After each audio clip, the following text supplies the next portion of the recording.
Pochina! Pochina! Oi! Turn down the music! Just a little bit.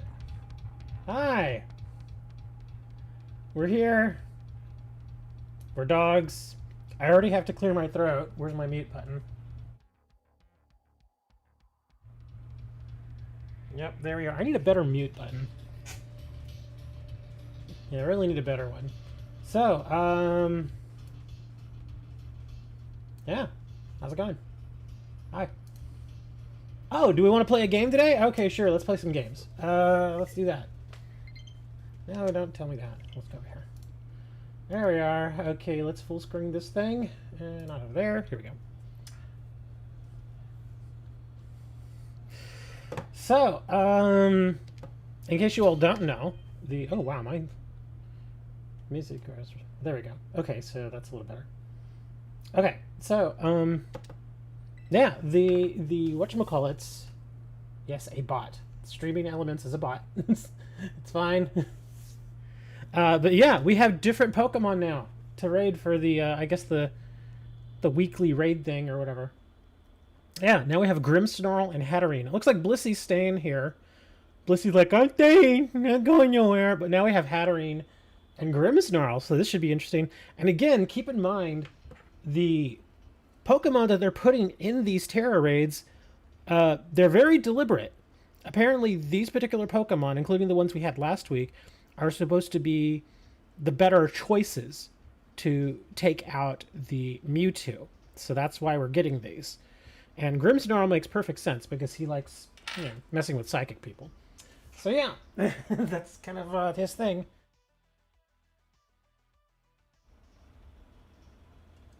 But yep, we're going to be messing around with them, doing a whole bunch of those. We're also going to be doing some trades, obviously. And we're going to be doing pretty much what we always do. Yeah, maybe some breeding, who knows? Yeah. Let's head on over there and see what happens. Let's see. Oh yeah, didn't want to do that. But yeah, Mewtwo is going to be here pretty soon. Yeah, his whole thing starts on Friday, September 1st. And obviously when he does arrive, we will be trying to get everybody a Mewtwo. I mean, I've already got a couple of Mewtwo's, but wouldn't mind getting a third one. So yeah. And hello, everybody. Hello, hi. And hello, Moni. Moni, is that how you say it? I thought it was... I just called him Moni from the very first. Okay, little story. Moni has been around here in the stream since the Duel Links days. Yeah, that's how long it's been. And I haven't streamed Duel Links in, really streamed Duel Links in years. So, he's been around for a while. And when I saw his name, I just called him Moni. For all I know, it's actually pronounced money. I don't know. Am I pronouncing it right? Am I pronouncing it wrong? At this point, even he doesn't know. He's just like, I just figured, you're American.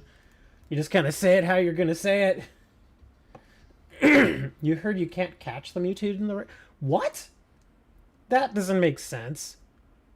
That makes no sense. Why would they even have the raid if you can't catch the Mewtwo? It even says right there. Right here, look. It says, prepare to face a mighty Mewtwo. Catch a Mewtwo with the mightiest mark. It says it right there. So yes, you can catch him. Whoever told you you can't is full of poop. Because it says it right there. And again, this is from the video game itself. This is not some random website. It says it right here that you can catch him. You can catch him only once.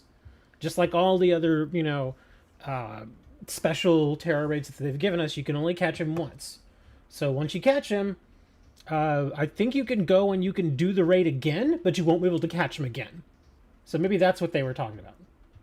Yeah, you catch him once, that's the one you keep, and then you can continue to do his raid if you, go and do the raid with other people to help them get their Mewtwo, but you can't catch him a second or third time. Yeah, that's not how that works. It's, again, just like the other ones. Just like with, Iron Leaves and the Charizard and all of those guys. You can only catch them one time. And then after that, you can still do the raid to get rewards and stuff, but you can't catch them again. So yeah, you can definitely catch Mewtwo.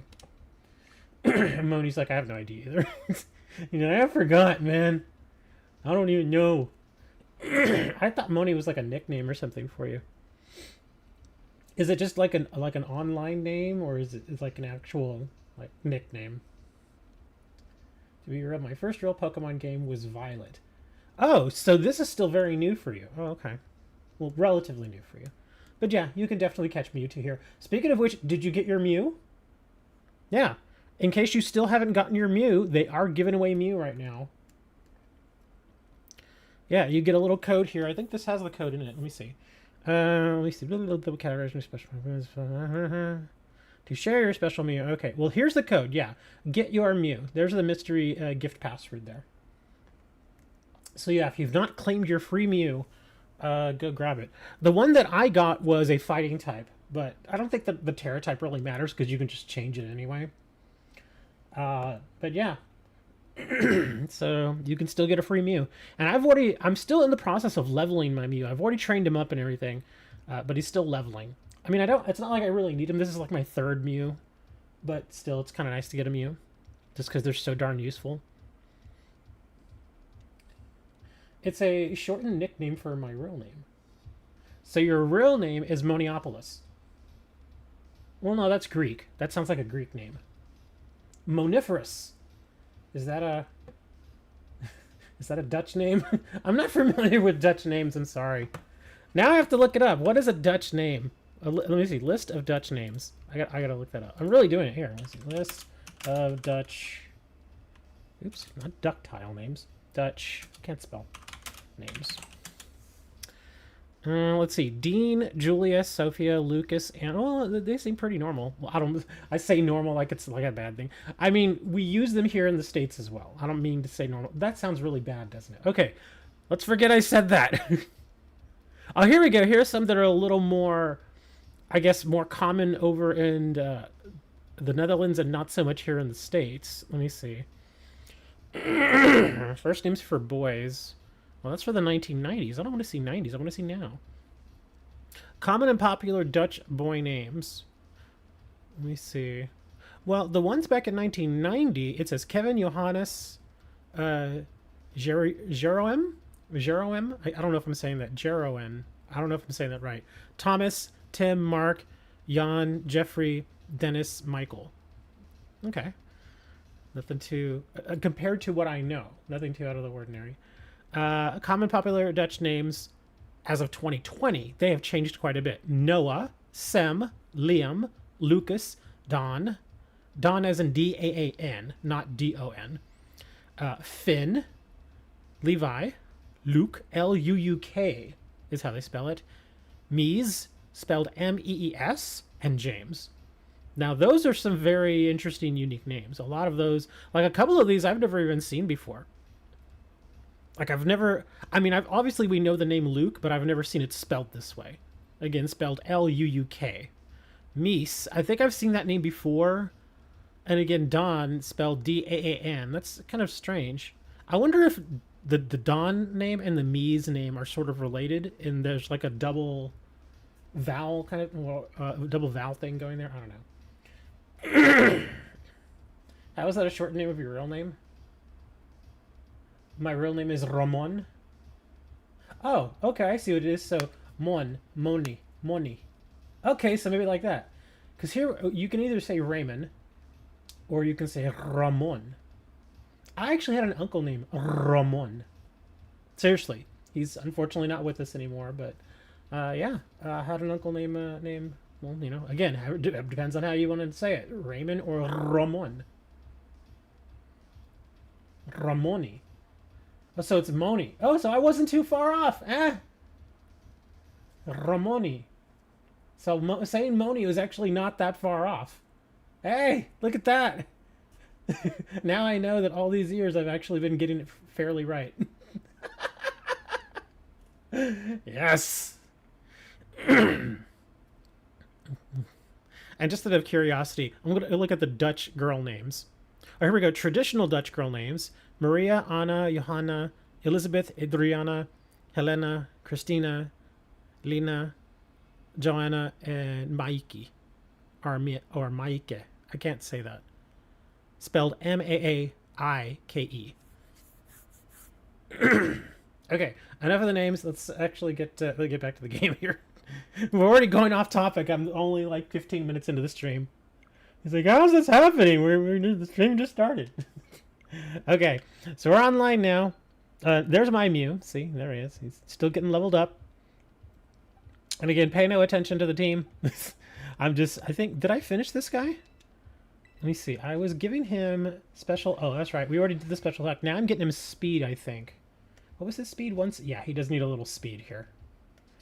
I could give him speed. I could give him... That sounds wrong. Let's give him some speed. Speed. And maybe some... I was thinking maybe HP, although he's already got a little HP extra there. And with that defense, I don't think his HP is going to matter that much. Although his special defense could still go up a little bit. Yeah, 238 is good, but it could be better. 359 is pretty nasty there. The most popular Dutch name, in my opinion, is probably Jan and Lucas. Lucas with the lid off. Wait, let me get my Nintendo Switch. What? You're here and you don't have your Switch? You need to get your Switch, man. But yeah, I think I'm going to give this guy a little more speed. I'd like to get into like 180 speed at least. That's somewhat respectable. But look at the stats on this thing. This thing, the stats are kind of insane. It's got low HP, but look at that special attack. And look at the special defense too. I actually had to purposely push the regular defense to 201. See, I almost maxed out the defense there. In fact, I probably could, if I really wanted to, I could lower the speed a little bit, maybe take a couple of points off that, and give it a little bit more defense. It's because it's morning for you. It's morning for me too. It's like it's like 10 before 10. But yeah, that's why the stats are a little weird on this guy. Well, actually, he kind of works. Because before I actually gave him all that defense, his defense was like 145. It was really weak. And I was like, yeah, I don't really want him that weak if we go into an actual Tera raid. So that's why I bumped him all the way up to 201. I was like, okay, 201, that's very respectable. He can take a few punches now. And then we've got this guy who is all sorts of funky. He's actually done. I could take him out. Okay. Yeah, I wanted him to be more balanced, as you can see. So special attack 255, regular attack 272. His defense a little on the light side, but I'm like, it's fine. What is his? Oh, okay, his HP is 319. That's all right. Speed's good, 222.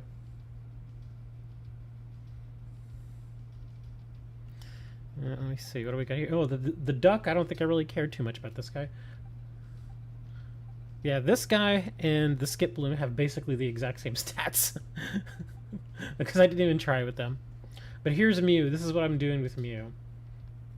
Again, I maxed out his special attack and just bumped up his defenses. And he's still not even max level yet. His HP is going to go up. Well, all his stats are going to go up because he's not level 100 yet. He's at 295 attack, so he's going to definitely break 300 attack or special attack. So he should be fine. I really don't know what to do with him, though. Because I have another Mew that's basically all just attack and kill stuff. So I don't know if I want to just make this guy like a healer or what. I'm not really sure. Again, I apologize. I'm trying not to clear my throat right in the microphone, but I've noticed that every time, like, I'll wake up, because I woke up at about 6:30 or so this morning. I had to fill a bunch of orders and stuff.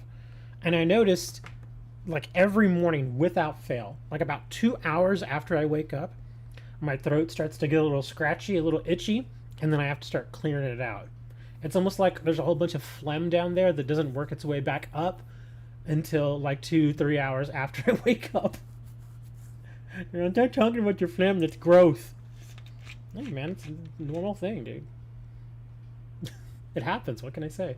And I think it's also because especially in the last couple of weeks or so, my allergies have been acting up a little bit more than normal. So yeah, I'm probably breathing in a whole bunch of gunk because of all the allergies, and then I wake up in the morning and it's like, bleh. Maybe see a doctor? No, it's been like this pretty much my whole life. And again, I think it's because of where I live, because I have, well, I guess I have what you would call seasonal allergies, but because of where I live, the season is pretty much the same all the time. Like, imagine living somewhere in the world and it's perpetually summer. That's kind of where I live. Hey, Wesker, over on Twitch. But yeah, that's why I always have problems with this, because I live in South Texas, and it's always at least warm down here. At worst, it's blazingly, oppressingly hot, which is right now. So we don't really have a winter down here. You know, occasionally, like maybe once every few years, we'll have a few days where the temperature drops a little lower. Excuse me. And it does get a little cold, but never like snow and stuff like that. I mean, I think when did we get snow last? I want to say it was like 2017, and that was for a day. We had a cold snap there, and we had snow. So yeah, the cold days are pretty few and far between. Again, we get little cold snaps here and there, but even after snaps go away, like during the winter time, or what is considered the winter, it just warms right back up again. The only good thing about the winter... Oh, really? I'm already getting dropped frames? There we go. The good thing about the winter is that it does get cooler. Instead of it being like 100 degrees, like it is going to be today again, it usually gets to like 75, which is very pleasant. So during the winter months, it's actually pretty nice down here. But it's always warm. And so because it's always warm, that means flowers are pretty much perpetually in bloom. Trees always have their leaves. The grass always grows. So there's always all sorts of allergens and stuff all over the place. So that's why I'm perpetually having this problem, because of where I live. It's just it never goes away. It's like spring all the time. Like, you ever get your seasonal allergies in the spring because all the trees are coming back to life and the flowers are blooming and stuff? It feels like that here all the time. And some people like that. Some people like it where it's really, really warm. That's why people live here, and that's why people live in Florida, or at least older people. Me, I hate it here. If anybody knows of a nice, cool place to live, cool as in like weather-wise cool, where it's always nice and cool, I will definitely move there. Or I hope I could move there. I want to move to Oregon. Oregon or Washington State, man. The weather there is beautiful. If trees have leaves, grass has grass. Nature has trees and grass, and flowers grow from seeds. Is that some sort of circle? It's the circle of life, Simba. Detroit, nice and cool. Nah, your winters are kind of brutal sometimes over there, though. Yeah, I don't... That's why I don't really want to move somewhere in the middle of the country, because I'm sure compared to Texas summers, your summers there are not that bad. But your winters, I hear, are brutal. They can get really, really cold, and it snows all the time. I would much rather live, like I said, in Washington State, like in the western part of Washington State, because I've been there before in March, and it was actually really nice. It was a little chilly, but I didn't mind. It was like a good chilly. It was like maybe like 48, 49 degrees, and I had brought a windbreaker with me, and I was like, oh my god, this is perfect. And I remember the friend that I was there seeing, she was a little cold. I mean, and remember that she lives there. So it was a little rainy. It was a little cold for, overall. But I was like, this weather's awesome. Let's go outside. And she's like, what are you talking about? It's cold and rainy. I was like, dude, this is amazing. I'm like, you just don't understand, man. When it's like summer all the time, and then you come somewhere and it's actually cold or cooler, you're like, yeah, let's go outside, man. Well, I can't move to the UK. I wouldn't mind visiting the UK, but I don't want to live there. Dark. Okay. Oh, this might be a little difficult. I gotta check something here. Where is my weakness? Let me see. Pokemon weakness chart. Because I know Dark doesn't like fighting, but we don't want to go in with a fighting versus Hatterene. So what else does Dark not like? Dark does not like bug or fairy. We could take a fairy in here. Okay. So yeah, let's take a fairy in here. I think we could probably do Tinkaton then. I've got some yeah, there we go. Fairy or bug. I do have a bug. I could bring in Spidops. Good old Spidops. I don't think he's gonna do... Let me see. I have to check again. Is his attack... Does it lower special attack or regular? I gotta check. Skitter Smack. I'm trying to remember what that does. I know it lowers one of the attacks. I just can't remember. It doesn't matter. We can just do Tinkaton if I can find it. Okay, this one goes to Fairy. Okay, excellent. There we go. Yeah, we're doing Tinkaton. All right, everybody. If you're ready to go, let's go. We're gonna start farming these up. I'm curious to see what attacks or what TMs this thing drops, because we got, at least I did. I got a ton of TMs from those other two, like tons. So I wonder what this one's gonna drop. I hope they drop something like a bunch of psychic, or pretty much any of the psychic attacks would be awesome. I actually use those a lot. So here we go. Invite friends with League Code. Tinkaton gets Skitter Smack too? Really? I didn't even know that. I'm just using Play Rough. Yeah, if this thing can get Skitter Smack, oh man, I would definitely go for that. I didn't even know it could learn Skitter Smack.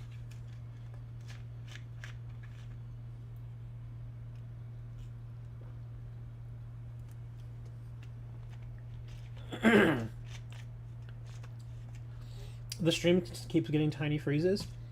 If you're watching on YouTube, you can lower the resolution. Because I stream in 1080p, but you can lower the resolution on your end. Like if you're constantly getting little hitches or little freezes, lower it to, you can, like if it's at 1020 or 1020, Jesus, I can't speak. If it is at 1080p, drop it to like 720. And if you're still getting them, then drop it to like 480. Especially if you're watching like on a small device like a phone. Yeah, you don't need to watch it at 1080p on a phone. You just don't. The details, you can't really tell the difference between 1080 and 720 in most cases. So yeah, if you're getting little hitches like that, little hiccups, just drop the resolution down a little bit. And you should be able to do that on your screen. Just tap it on your screen, click the little settings wheel there, and there you go. You can lower them there. Really? Only one person? There's two Richards. Yes.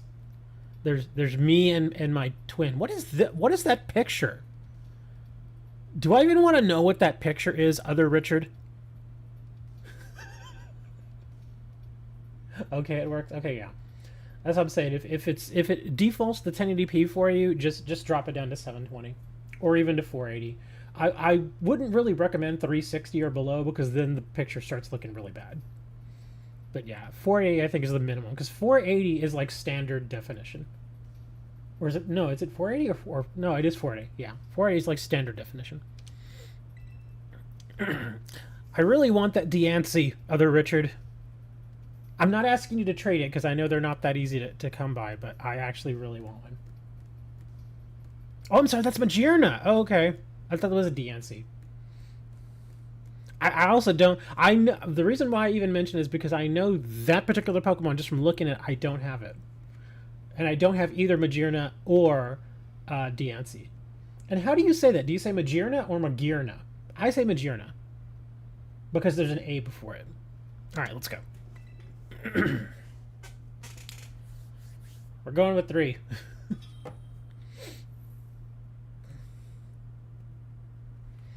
But yeah, I'd really like to get a Diancie, really like to get a Magearna, really like to get what is it? Oh yeah, Zarude, the monkey.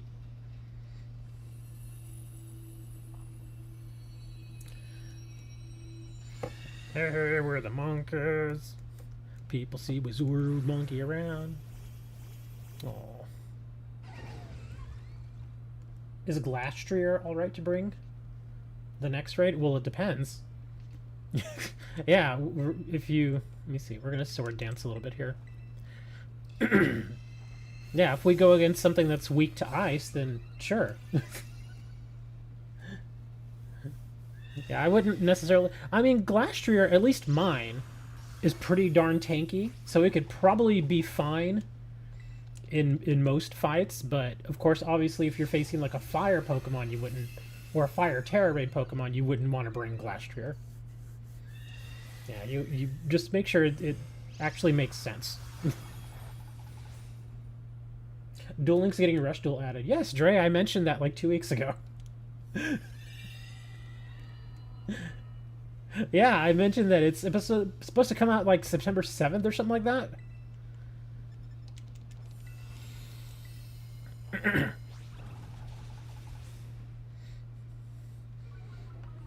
I'm not really crazy about the Rush Duel thing. I mean, I guess it's nice for newer players, you know, especially if you're kind of just getting into playing Yu-Gi-Oh! Rush Duel kind of makes sense because I understand the rules are very lax.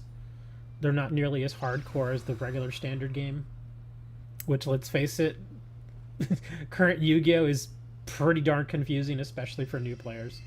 I can understand why Yu-Gi-Oh! Is starting to struggle to get new players now. It really is. It feels like the market's starting to shrink. The game is just too, again, like I said, especially for new players, it's just too confusing. There's too many things. They need to start sectioning off certain abilities or certain types of attacks and stuff that they do. I think they need to go to a block system.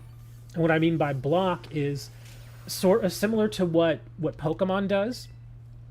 How, you know, on the Pokemon cards they're labeled like A, B, C, D, E, F, all the letters. Those are the blocks. And the current meta, I guess, or the current format would be based on the block number or the block letter. Because basically, I think right now, what is it, block G that we're in? Block F or G for Pokemon. And only cards, if we're playing standard format, only cards from that particular block are considered usable in that format.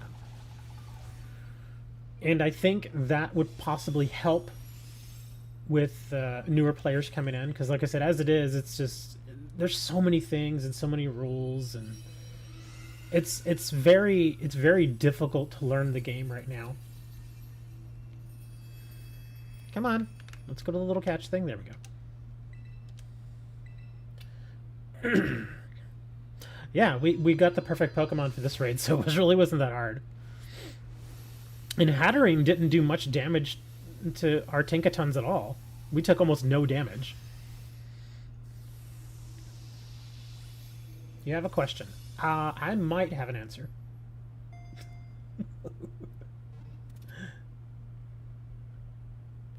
What do we got here? Let me see. TM74. What is that? Oh, we got 3 of them. 74, 30, and 15. Oh, we got Zinks. Okay, awesome. They're giving iron and zinc for the rewards. That's actually really awesome. I was starting to run a little low on those. So 74, 30, and 15. What are those? Yeah, I'm curious. Does anybody know offhand what those are? One of them is a psychic, one of them is a steel, it looks like, and one of them is a bug. I wish we could do it. Let me see. TM Pokemon list. Here we go. Oh, excellent. Okay, so I have a whole list here. So TM30, Shadow Ball. Oh, okay, so that's a shadow. Nice. Shadow Ball is actually very useful. Struggle Bug and Snarl are all available. Let me see. TM74. Wow. TM74. Wait, maybe this isn't right. Hold on. Is this right? This doesn't seem right. Because, yeah, TM074. Okay, this list isn't right. I have to check another one. Let me go here. Let me do this one. Let me go to Bulpedia. Okay, these aren't right either. Why am I having such a hard time finding a list of these? Do these numbers change?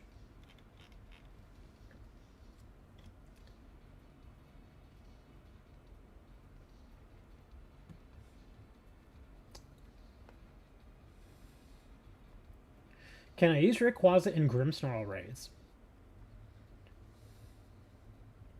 Yeah, I was figuring I could just go look in the bag, but you would think that as big as Pokemon is, that there would be a very big list that I could just kind of go through and be like, oh, look, here they are. See, because here's another. Well, this list isn't very very big either. Oh, this is red and yellow. No, Scarlet Violet. Come on, let's try this again. Okay, so. Well, even this does not give a comprehensive list. Oh, here we go. This is better. Okay, so TM074, Reflect. That's what that is. Okay, so the 074 is Reflect. 030... Where are you? 030 is Snarl. Okay, so that's what Snarl is. And then TM15... Oops, gotta go back here. Struggle Bug. Okay, so Struggle Bug, Snarl, and Reflect. Okay, that's all I wanted to know. It took way too long to find that. Okay, I just wanted to find a list that I could go to, because some of these lists didn't look right.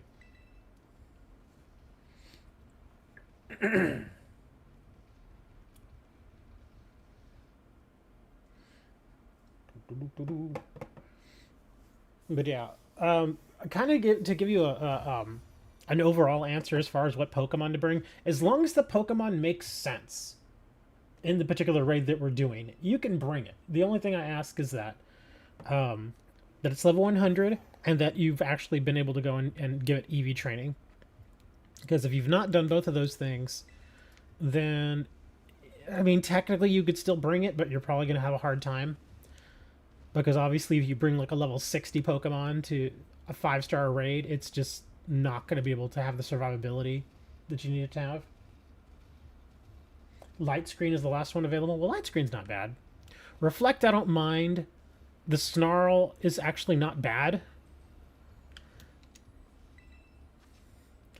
Oh, this one's a Blissey. This one should be easy. In fact, I'm going to be lazy. I'm just going to bring my Toxicroak. I'm not even going to go find something else. How do you EV train?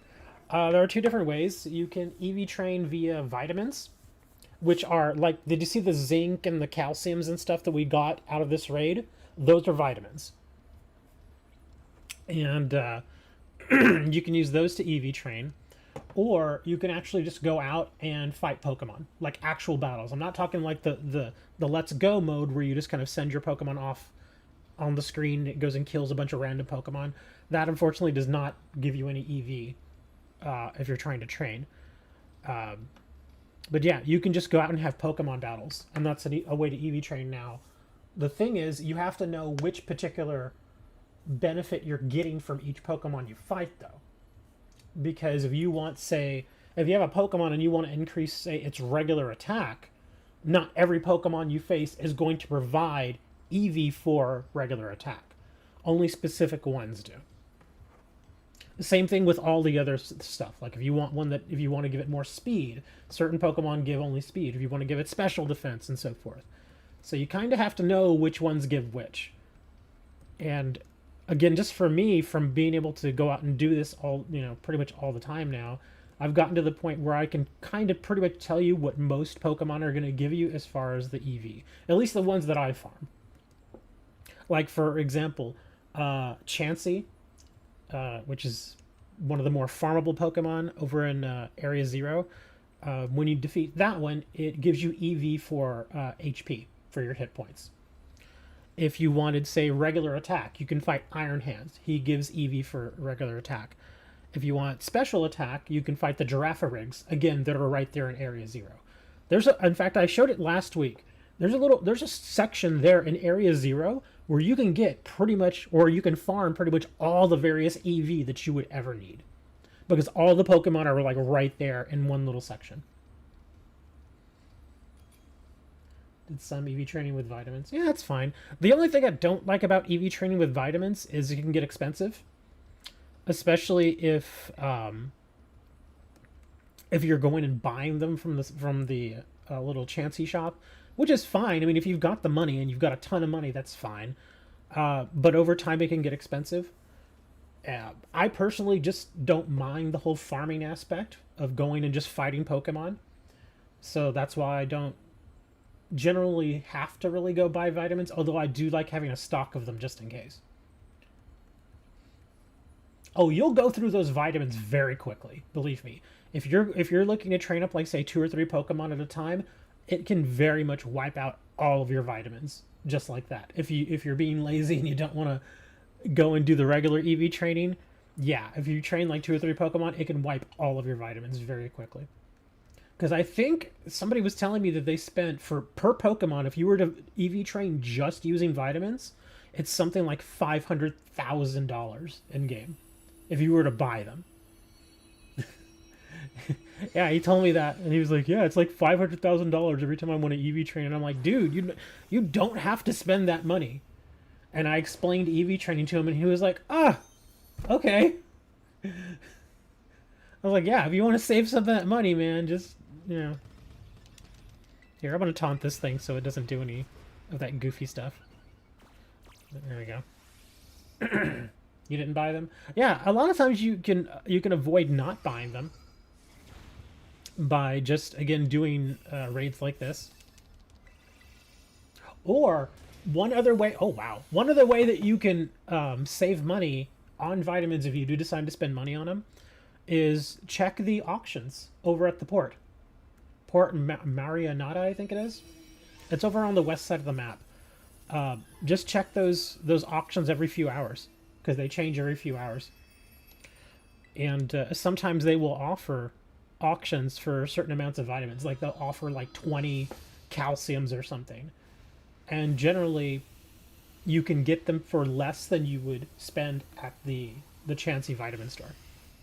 Because oftentimes, if they sell something like 20 calciums, normally that would be $200,000. But there, you can get them for like 170,000. So you save a little money that way. In fact, that's one thing that I do. If there's ever a place that I really go, like if I'm not really in need of a particular vitamin, I'll just go there. And I'll just check the auctions and see if they're selling anything. Yeah, Blissey does not give TMs. Blissey only gives candy and shards. Yeah, only Grimsnarl and Hatterene give TMs. In fact, here's the port, right over here. You know where it is. I'll go look real quick, and then I'll go back to locating raids for us. Yeah, because I actually didn't check. Let me go see if they're offering any. It doesn't have them all the time, but it has them fairly often. Oh, Beam, don't worry. The Hatterene and Grimsnarl raids are all over the map. They are not hard to find. Yeah, remember, this is an event, so these are not hard to find at all. Let me see. Super potions. Okay, don't have any. Ultra Ball, what do you got here? Fried fillets. Okay, they're not offering any right now. But yeah, these if you take a quick look here, look, see, they're all over the map. All of these specialty raids, everywhere on the map. Yeah. Now, there's my regular 6-star. But yeah, that's the good thing about this, is that you can go pretty much anywhere and find these various raids. In fact, there's there's a bug one right here that I can just fly to. Yes, Hatterene and Grimsnarl give vitamins. Recommended moves? Well, we're going to find out. Let's see. Okay, so this is Bug. Bug, if I remember correctly, does not like fire or flying. But I also want to find out what Pokemon we're facing. Another Hatterene. Okay. Yeah, I think fire. Is it fire and flying for Bug? Let me take a quick look here. Let me see. Bug. Yeah, doesn't like fire and does not like flying. Also does not like rock. Rock would actually be very good here. Flying, I think, should be fine. Let's see. Flying. Are you weak against Psychic? You are not. Okay. So yeah, a flying type or a fire type should be fine. Charizard would actually be great here. Yeah, a Charizard would be perfect. If you have flying and fire moves on your Charizard, he'd be perfect here. In fact, that's who I'm going to go for. I'm going to grab my Charizard.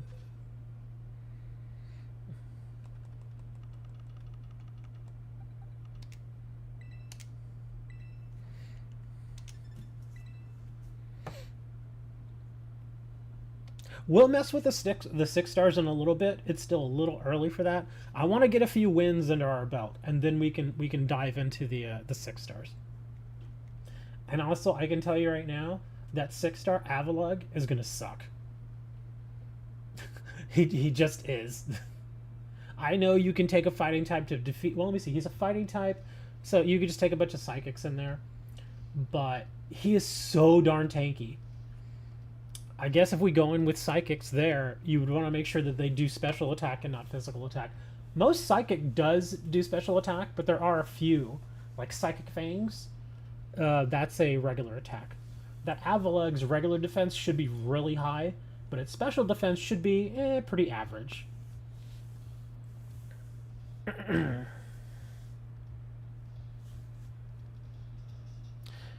Christian, does that bug of your... Oh, you're probably changing. I was going to say, does that Venomoth of yours have a flying attack? Because I think it could. I think it does have flying attacks.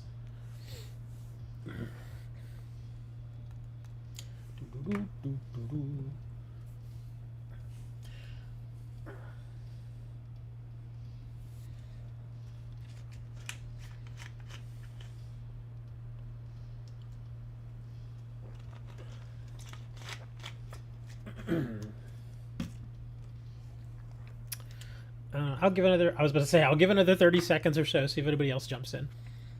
So we're just waiting on you, noob.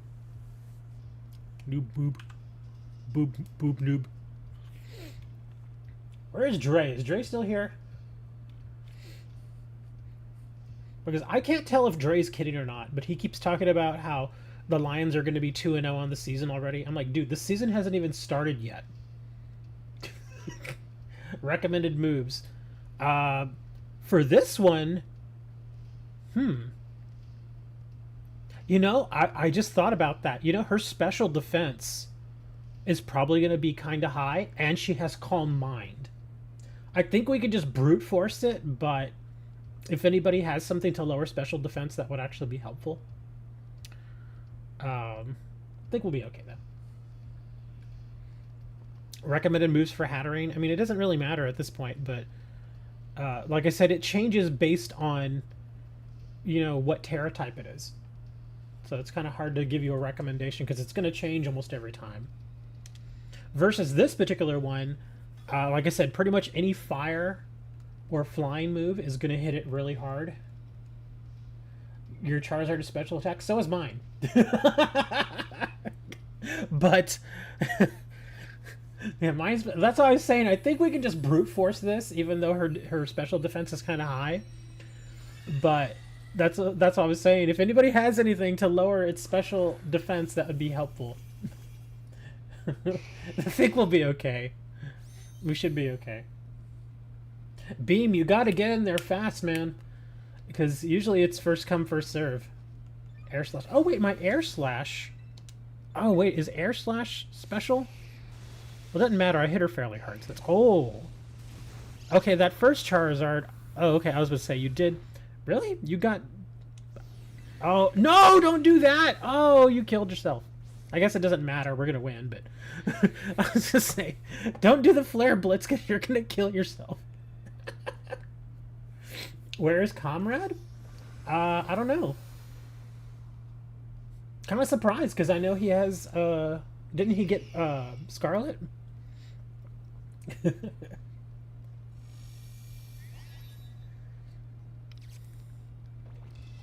I can see the trade-off though, other Richard.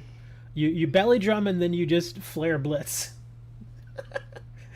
And he knows he's gonna die, but the amount of damage he can cause is pretty much worth the death there. We need to call Comrade. I don't have his number though. Moni, do you have his number?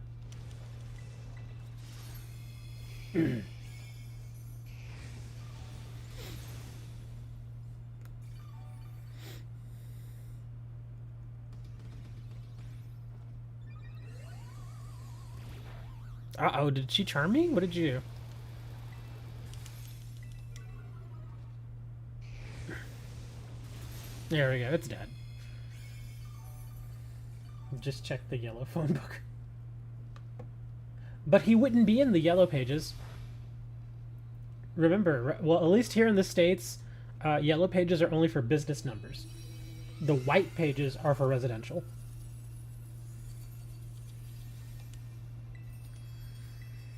Yeah, we could ping him in Discord. I imagine he's probably off doing something.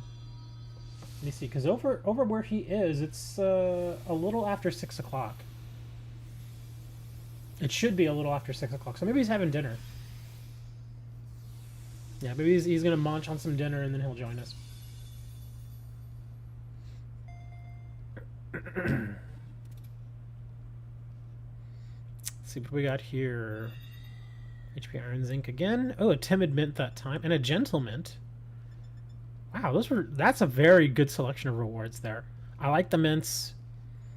Then we got more iron, more zinc, and then we got another 74. Very nice. Yeah, we're going to get those over and over and over again. We'll get a nice fat stack of all the various TMs from this one. Kind of want to find a Grimsnarl. I want to go fight that thing. Yeah, he got it just last week. But yeah, Dre, since I know you're here, Dre, you're kidding with me about the football season, right? I just want to make sure.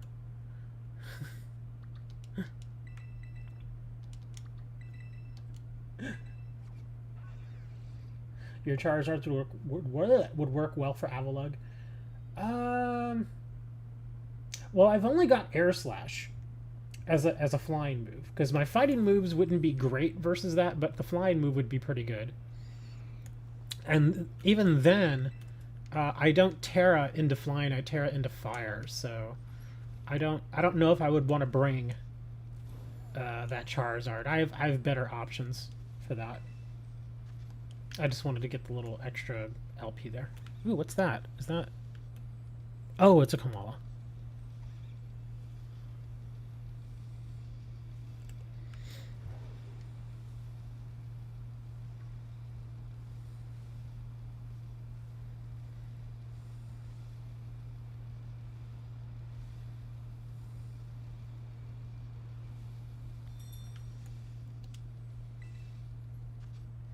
Really? We keep getting Hatterenes. Well, this one should be easy too. Just bring a water Pokemon. Just don't bring Quaquaval, because he's part fighting. Let me see. I know I have at least one other water Pokemon. Yeah, I can just bring this guy.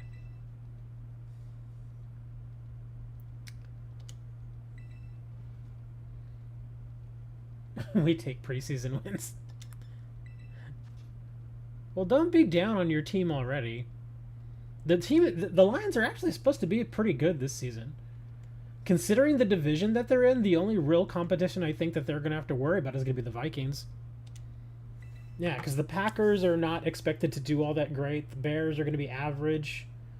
So if you can at least split the games versus the Vikings, you're probably going to have a pretty good season. I could see them getting 10 wins. Oh yeah, Palkia I think would be okay here. Let me see. Well, does Hatterene also do a fairy move? I don't remember if she did. I'm not even paying attention to the moves she's casting. I'm too busy talking to you guys. Because if she does a fairy move, then Palkia may not be the best option. It could probably survive, but it wouldn't be the best option because that fairy move is going to hit it pretty hard.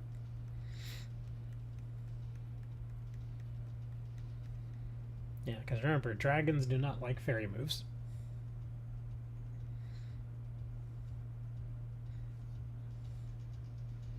Yeah, that's actually not a bad choice, Christian. Yeah, the little water bunny should be fine. You're bringing the weird-looking Palkia. It's a horse Palkia! Noob has a good option there. I always forget that I have Inteleon, because I almost never use it. Sorry if I wreck the raid. You'll probably be fine. It's just that in the future, just know that because it's part dragon, it just doesn't like the fairy moves. So, yeah. But you'll probably be okay. Plus, if you've EV trained your Palkia, its special defense should be fairly good.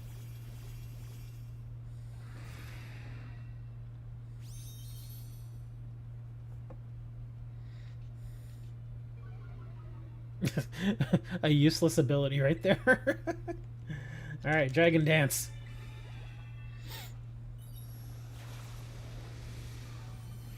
Shiny Sniper is my battle team.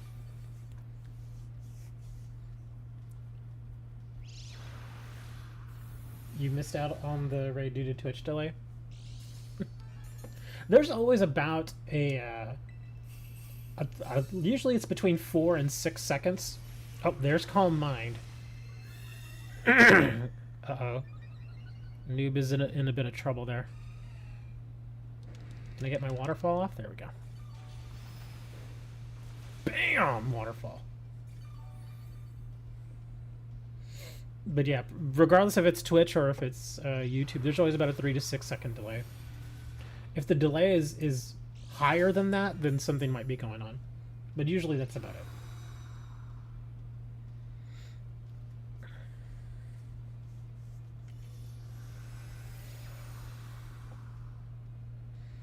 Oh, are you gonna reset my one dragon dance that I did?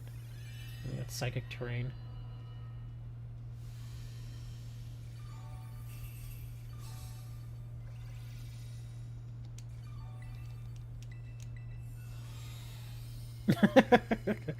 Christian's like, no, we're doing misty terrain.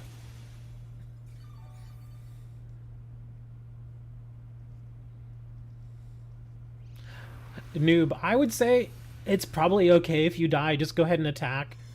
Because we're so far ahead on the timer right now, I don't think we're going to fail.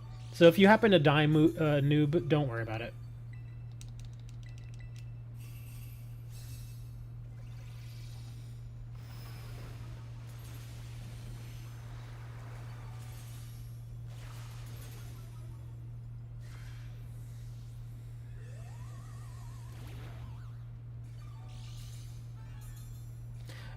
I've noticed that sometimes it's actually a strategic move to let yourself die instead of spending 1 to 2 turns trying to heal yourself back up, because that's 1 or 2 turns that you are now not attacking the target.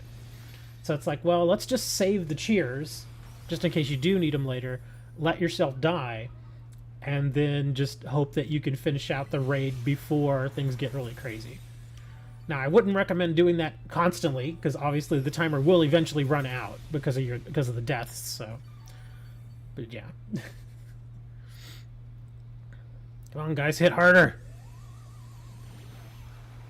Oh, we had a second death. That's not good.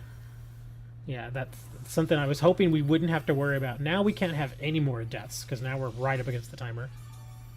1 death we can handle, not 2.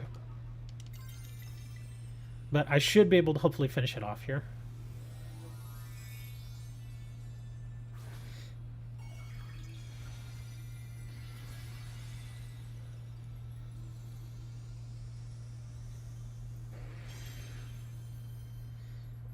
Okay, so if this doesn't kill it, we're screwed. There we go. Yeah, but look at how close that timer was. See, 1 death, we're fine. 2 deaths, it's time to be concerned, because look how close this was. We literally had like 2 seconds on the timer.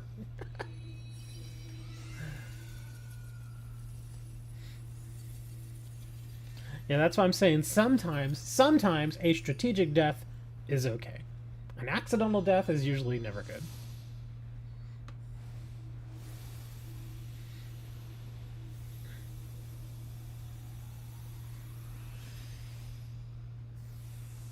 Yeah, I'm gonna catch all the Pokemon today. I'm just gonna throw them in trade later in the week. See if I can get something neat back.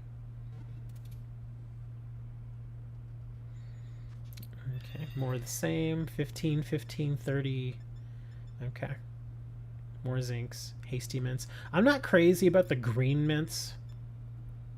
I guess I could sell those. I don't ever really use the green ones. In case you haven't noticed, all the green ones boost your speed stat and lower something else. And I almost never want to boost my speed stat with most of my Pokemon, so that's why most of them are useless to me. You want to do a water 5-star Blissey? I mean, we could, but like I said, I mean, these aren't hard to find right now. I would say once I exhaust all of my options on the map, then we can start doing other ones, like the ones that you guys are looking to do. What I want to do real quick, though, is I just want to take a look at this 6-star. I'm not saying we're doing the 6-star right now, but I just want to take a look at it, just so I can know what we're eventually going to do here. Because I do want to come back and do this 6-star. Unless you guys actually want to do the 6-star right now. But again, I don't know what it is. So I just want to go look at it. Really? Oh my god, this is going to be so easy. The only problem we might have with this one is this particular version of Blissey does sing. So it puts us to sleep all the time. So, let me see, and it's a water type. You know what we could probably do is, if you want, I can go in there with something that has taunt, and I'll just use taunt. And then the rest of you can just attack it. You want to go ahead and just do that? I didn't think it was going to be this easy. Yeah, because once I get the taunt off, it's not going to be able to put us to sleep anymore. So, let me see. And it only does one attack. And that's water. Hold on. I just want to check something real quick. Let's see, water does not like grass or electric.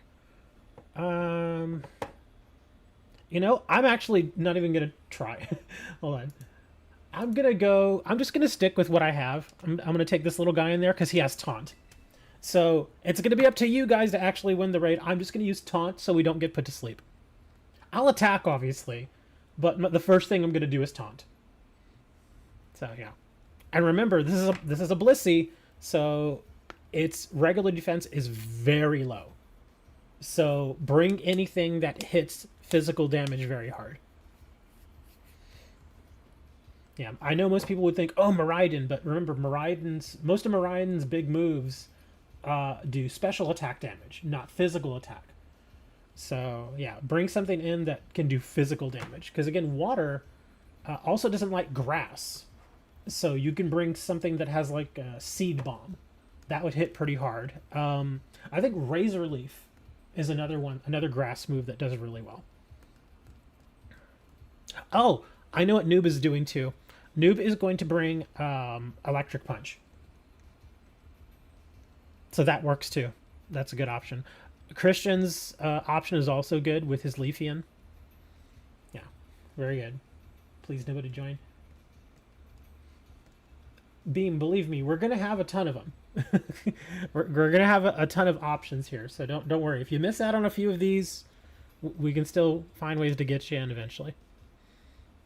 All right, here we go.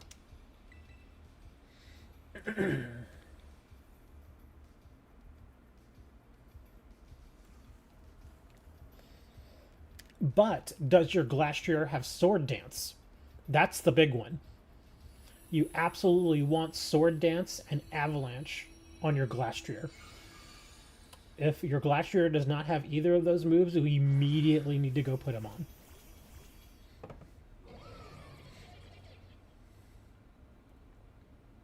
It does have Sword Dance. Excellent.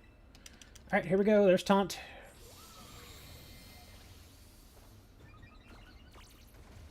All right, so no sleep. Haha, Blissey can't use light screen.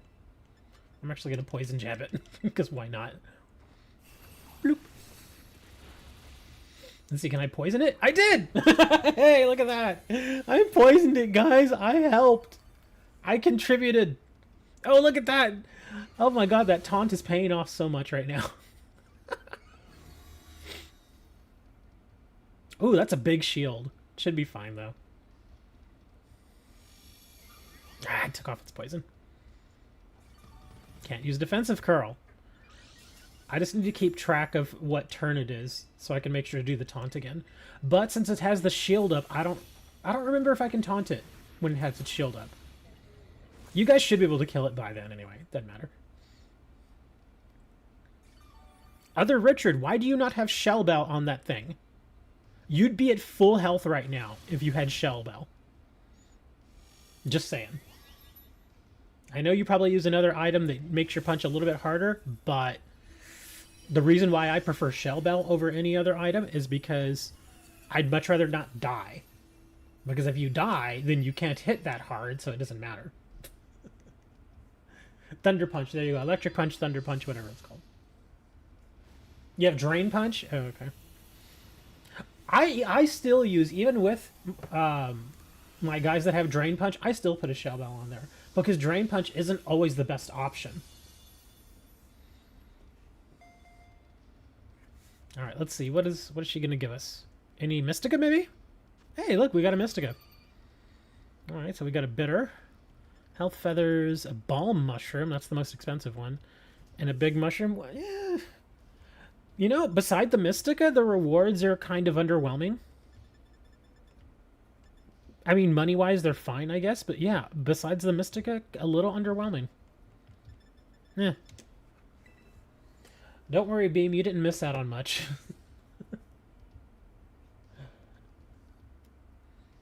Yeah, you did not miss out on much there.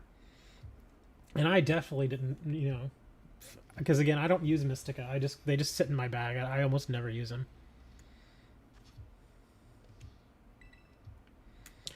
All right, let's get back to where were we? Where's the next closest one that I can just fly to?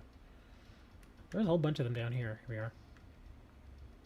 Let me see, any more here? I mean, I see these other ones here, but I'm trying to think of one that would maybe be possibly Grimsnarl. I mean, there's no way of telling, but would Grimsnarl rather be ice, or would he rather be poison? I don't know.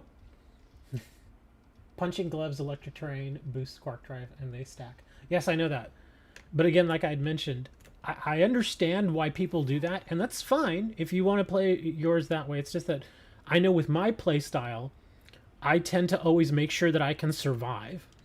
Because I've had people do that where they stack all this, you know, damage and stuff over and over. Oh, crap, I hit the rickety. Where they stack damage and stuff all over, but I see them dying all the time. And so that's why I'm like, you know, if you had a Shell Bell, you wouldn't die. And they're like, well, I wouldn't hit as hard. That's true. You would not hit as hard. But in this game, a lot of times I've noticed that the death causes far more damage than any sort of additional benefit that you would get from using something else besides a Shell Bell. At least in Tera raids. Oh my god, another Hatterene. What is going on? I'm actually going to go away from this one because I'm just sick of us fighting Hatterene over and over again. I'm going to try to find a Grimsnarl. I'm going to try and see what this thing is, because we're supposed to have Grimsnarls in here, man. What's going on?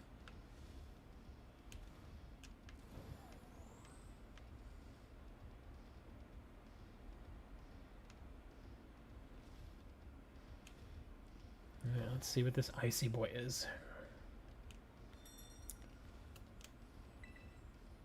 Oh my god. What is happening? Why are they all Hatterenes? Did they... I don't think they would have separated them by version. That wouldn't make any sense because they didn't do that last week. Alright, let's go check out this thing then. Could have filled my HP with Drain Punch. I just knew it would be over soon. Wasn't worried. Again, Other Richard, I get that. But I'm thinking beyond this one fight. I'm thinking beyond that. I'm thinking about other fights.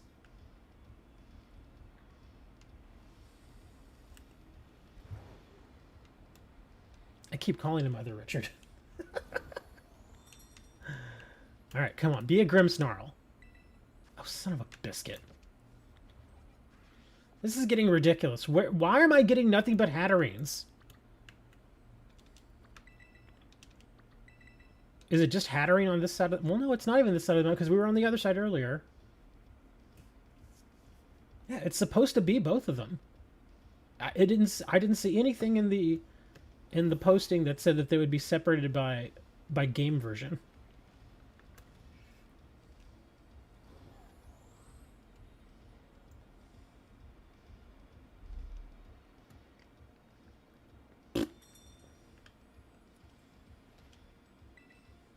Oh my god. Okay, I'm gonna go to one more, and if we don't find it, then I guess we're just gonna do Hatterene again. We have one out here. We got a flying over here.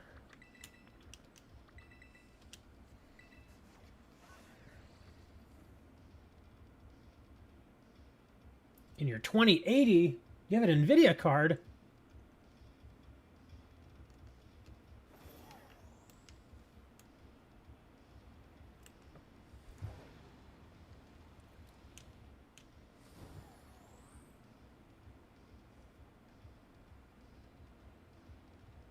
Question though, Hi. Yes, his name is Hi. What version of the game are you doing? Oh my god, there's another Blissey. This is kind of insane that we can't find, or at least I can't find, a Grimsnarl. It's like, where are all the Grimsnarls? Yeah, I was gonna say, person named Hi. Which version of the game do you have, Scarlet or Violet? Because I'm running Violet. So, but like I said, I don't think it's supposed to be separated by which version of the game you have. You also have Violet. Okay, so yeah, it's not a separation there. Maybe I just have really bad luck. Maybe Grimsnarl's like hiding, I don't know. Let's try finding a 6... You only get 1 6-star on your map per day unless you change the date on your Switch. So, yeah, we're not going to find any more 6-stars. Oh my god. Okay, we're just gonna do this. Yeah, I'm tired of running around here. Let's just do as many as we can at this point. It's not a separation beam, because Hai just said they're also playing Violet. The same version of the game as me. I guess I'm just having bad luck. What was even that type again? It's a bug. Okay.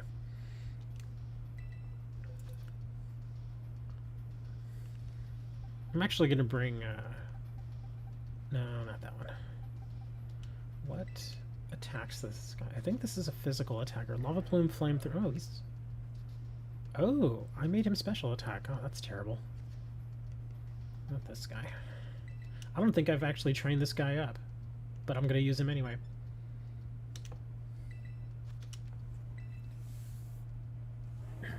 There we go. Get in right now, Beam. You gotta, as soon as you see that code go up, you gotta immediately get in. And I will ask, you know, guys, if you have been getting in on these raids, if you want to be cool, just sit this one out, see if we can get Beam in here, get them a couple of raids in. Does this Chansey do sleep stuff? No. Because this is the event Blissey. The 6-star Blissey that we ran into was actually just a huge coincidence. Because remember, the 6-star has nothing to do with the event that's going right now. The 6-star is just whatever it is. The fact that it was a Blissey, like I said, it was just a big, big coincidence. So yeah, we're not going to find another 6-star Blissey. It's just not going to happen. If it did, I should go buy a lottery ticket, because that's how unlikely it is that that will happen again. Remember, guys, Blissey has very high special defense. The Glastrier, would the Glastrier be good here? Let me see. Bug. Does not like fire, does not like flying, does not like rock. Okay, yeah, Glastrier is not the best option here, but you'll probably, I mean, we'll be fine, obviously, but like, Glastrier is not the best option. Again, for bug, you generally want to do fire, flying, or rock. I think you just want to use your Glastrier, which is fine. It's a good Pokemon.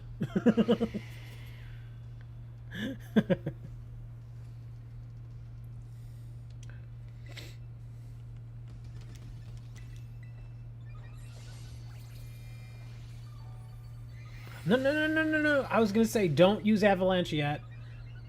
If you're using the Glastrier, I'll show you how to use it. Never start with Avalanche. Never. You immediately start with Sword Dance.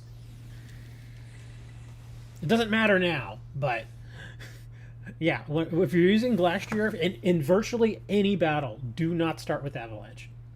You want to start with Sword Dance.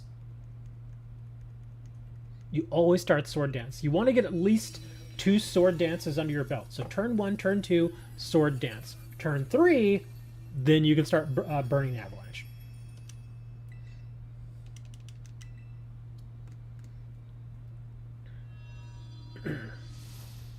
Yeah, because the idea, or at least what I do when I'm playing the Glastrier, is another thing. Oh, here's another thing. How fast is your Glastrier? What is the actual number? After this is complete, if you can, go into your Glastrier and tell me what his speed number is.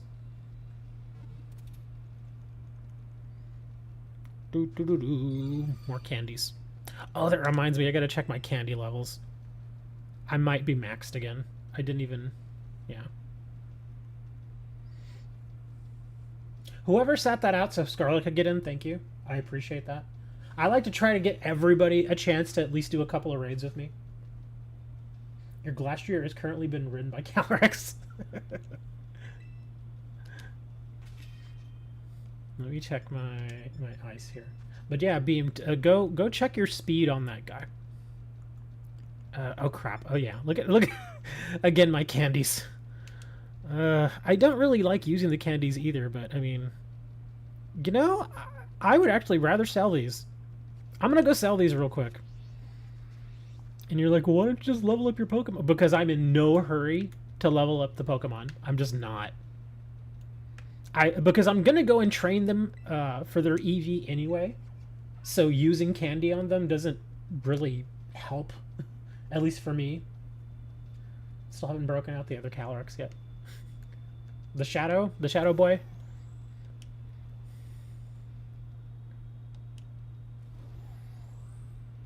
Oh wait, I forgot. This place doesn't have any stores, does it? Oh crap! It has no stores. I gotta go to the other. I don't like going to that other city up there. Here, let's go to this place.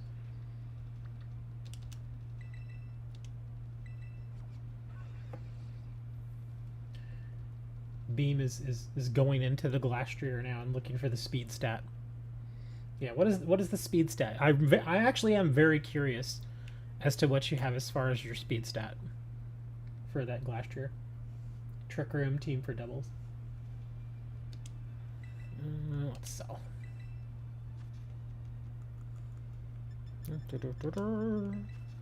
749,000. That's a lot of money. I'm gonna sell all of that. I don't want to sell all my large candies, but I will sell a good chunk of them.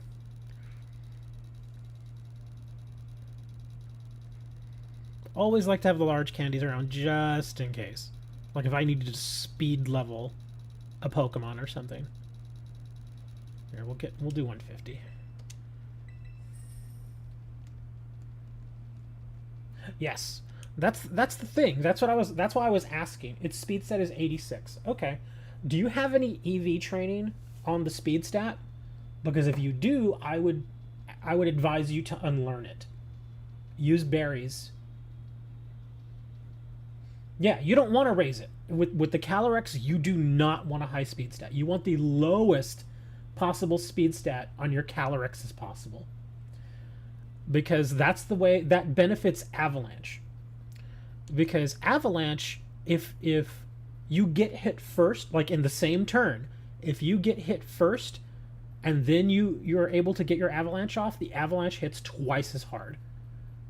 So that's why you want your Glastrier to be slow. You want him to be as slow as possible. So yeah, because here, I'll show you mine real quick. Take a look at the stats for my Glastrier. And again, this is tuning for Tera raids, not necessarily for PvP, so keep that in mind. I believe, where is my Glastrier? I don't remember where I put him.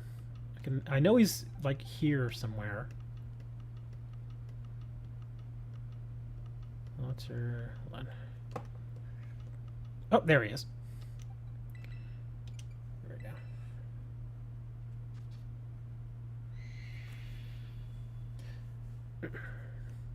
go. There you go. See, mine's at 96 only because I can't. I like literally can't go any lower. It won't let me go any lower than 96, but that's still pretty slow.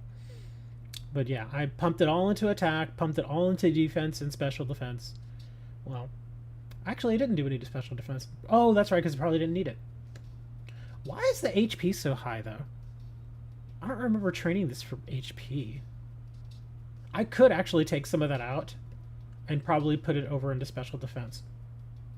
That would probably help it a little bit more.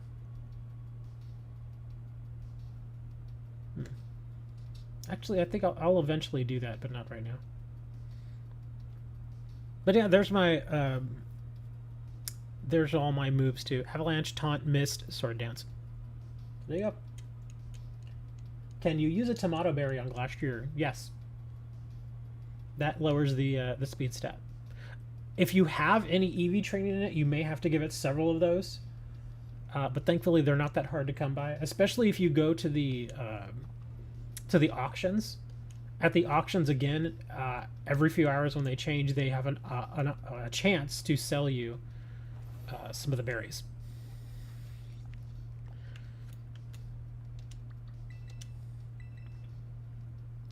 But just keep in mind, watch the text when you give it the tomato berry. Watch the text, because it will actually tell you if giving it any additional berries will not benefit. It'll actually tell you such and such Pokemon got more friendly, but its speed stat cannot go any lower. Once it says it cannot go any lower, you don't have to give it any more berries. What's the name of the berry that gives speed stats? There isn't one. That would be vitamins.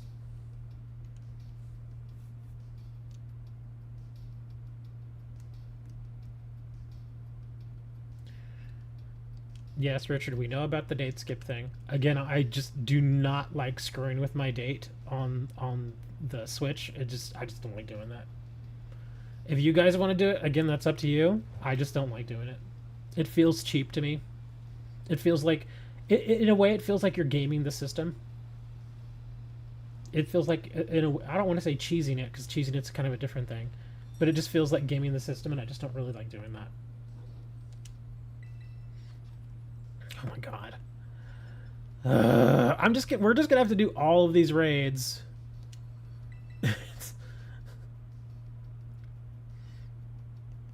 And also you can occasionally pick up tomato berries on the ground. There really isn't any one particular place, I think, that gives more tomato berries as far as area. But yeah, occasionally you can pick them up on the ground.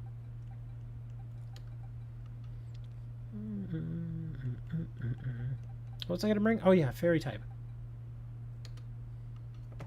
Oh, screw it. We'll just go with this guy. Don't have to think much. You move the Mimic back one. You're still altering it. Whether you do it a whole day or 1 minute, you're still altering it.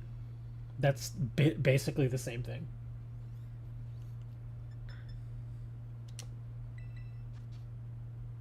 Bring your... Oh, I was going to say, do I want to bring my Fluttermane? But no, because Fluttermane does mostly... Or at least my Fluttermane does mostly special attack, which is not going to hit as hard. That's why I want to bring this little guy, because the Tink does physical damage.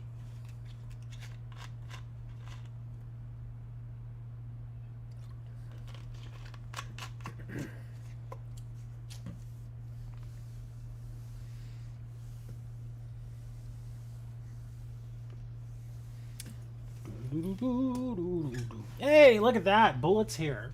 What's going on, man? No Bullet. There will be no monkey. So don't worry. We are not doing the... I also have a belly drum, a Azumarill. I just almost never think of it. Because I have two Azumarills that both use belly drum. One of them is for play rough, because I can get it to Tera into Fairy. And then the other one is for water.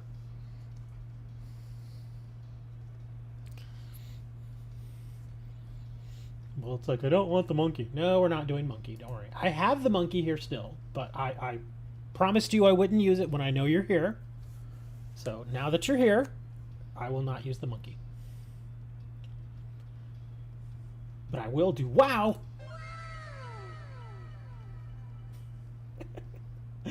Oh, get that out of here.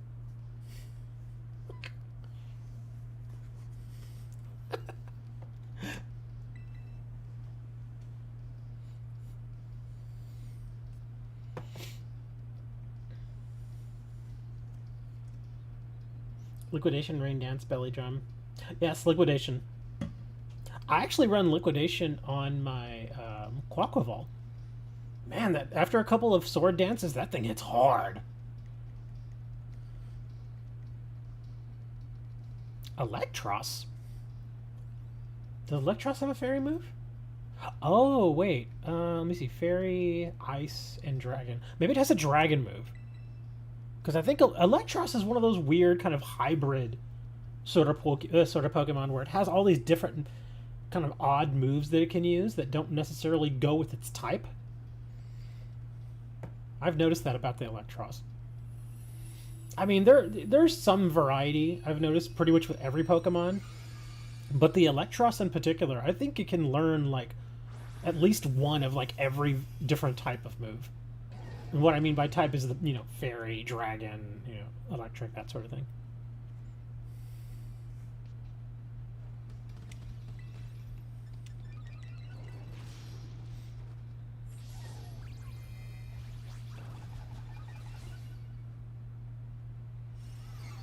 Always got to get at least a sword dance in there. Hey, there we go, we're done. I wasn't even able to get my play rough off. It's like, it's over too soon. The only good thing about facing these Blissies over and over is they can generally die pretty fast.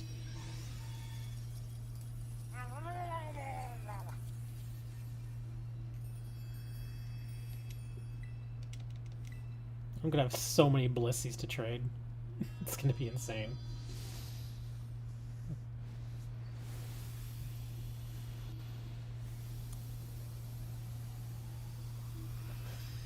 We've gotten quite a few wins under our belt now.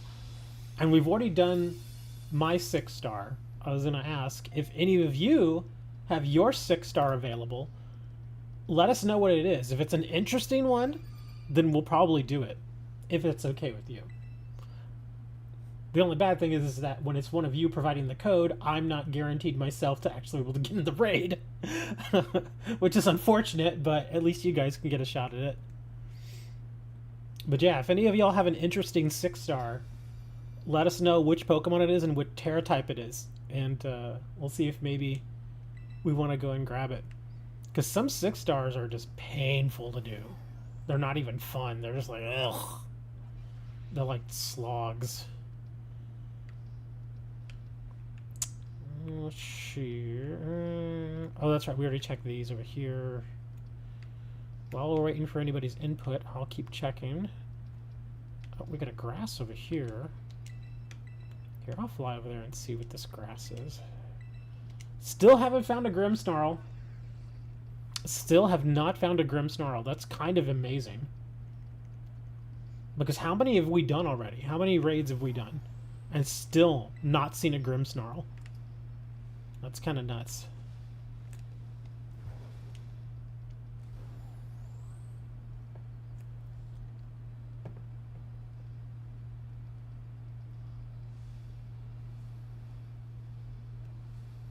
People usually struggle against the likes of Dragonite, Salamence, and Angry Monkey. I don't think I've ever actually faced Annihilate in a Tera raid. Not that I can think of. Oh my god, another Blissey. Seriously, this is getting weird now. I've gone to how many of these now, and not one, not a single one has been a Grimsnarl. I'm starting to firmly believe that there is just no Grimsnarl on my map. That is so weird. I can solo anything not Angry Monkey. Sometimes those 6-stars are actually easier to do solo than they are to do with a team. Because, like, if I go in there against a 6-star, and I've done it many times, and I go in with a select team, like other people helping, you always have to worry about somebody else screwing up. Like, letting themselves get way too low and not healing. That happens all the time. Where they just keep right on attacking, and it's like, no, dude, you need to heal yourself. No, I'm just gonna attack. No! And then, of course, they die. Oh my god, a Grimsnarl. It's a miracle. Oh my god, it's a miracle. Okay, well, let's do this Grimsnarl, and then hi, if you want to hold on to that Poison Slowking, that 6-star, that actually could be pretty interesting to fight against. So let's do the Grimsnarl, and then I think we're going to do that 6-star that Hi has. Okay, so we got poison. And Grimsnarl is a dark fairy. So I can probably just take the horse in there.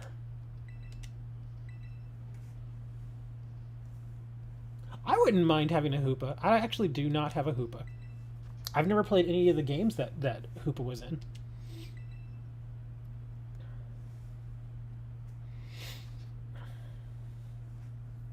Oh, speaking of Grimsnarls, did you all get that shiny Grimsnarl a couple weeks ago? I think the code's already expired. But yeah, they offered a shiny Grimsnarl like 2 or 3 weeks ago.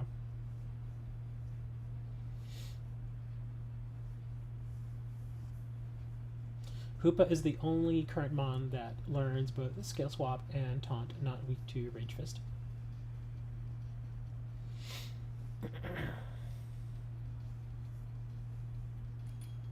Yeah, the Skill Swap actually would be pretty handy, because most of the Annihilates have Defiant. So it's kind of hard to use stuff like Screech on it. But even then, let me see. Yeah, actually, Screech wouldn't be the worst thing to use, but the Defiant's going to start hurting you pretty bad. Yeah, because it's just going to keep pumping itself up. So I think at the same time that you're using Screech, especially if you're on a team, you'd probably want to have somebody using Screech and then somebody also using something. Well, no, that wouldn't work either. Because again, if I was thinking, well, what if they use something that's going to lower the attack? But you can't, because then Defiant will just trigger again. Oh, crap. Yeah, you would want a skill swap, because that's the only way to get rid of a Defiant. Yeah. Yeah, you definitely want a skill swap in there.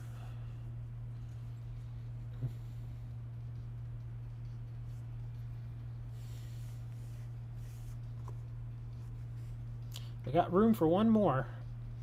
Charizard is probably not the best option. I don't think it's the worst, but I don't think it's the best either.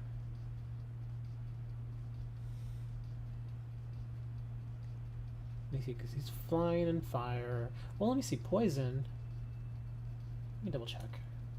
Let me brush up on my poison weaknesses here.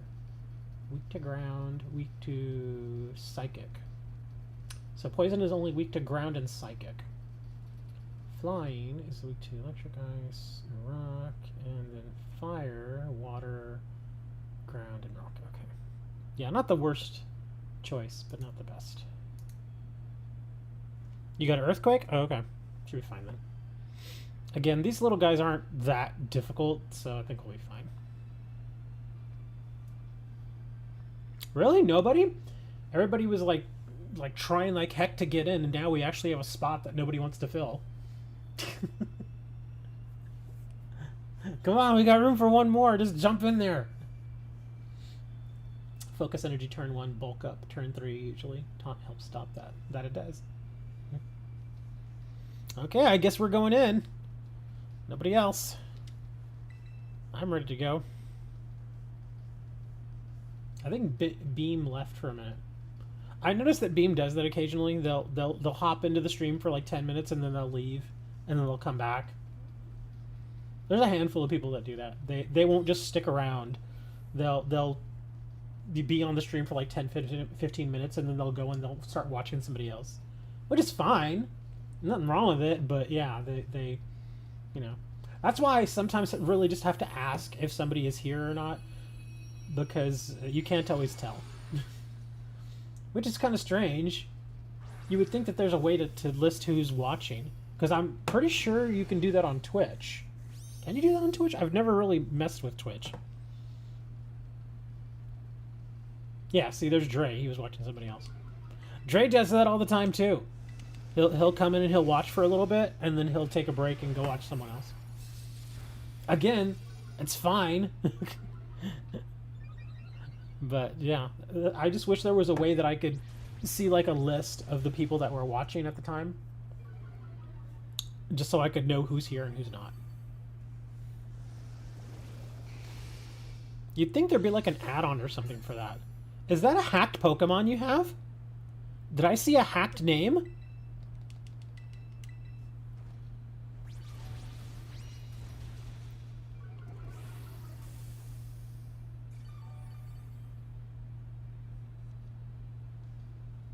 Who's using a hacked Pokemon? Spirit Break. I've been here the whole time.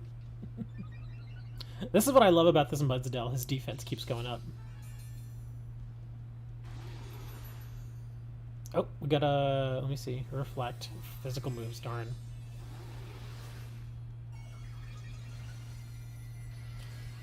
I'll keep hitting it with my my little bulldoze. I just like slowing him down. Yeah, I don't think we have a Pokemon here that benefits from him not having a high speed, so yeah. It's your only attack, Charizard? Well, just breed more. Just breed another one. That's what they're there for. I think I've got like 10 Charizards through the various games. Okay, now we're gonna Earthquake.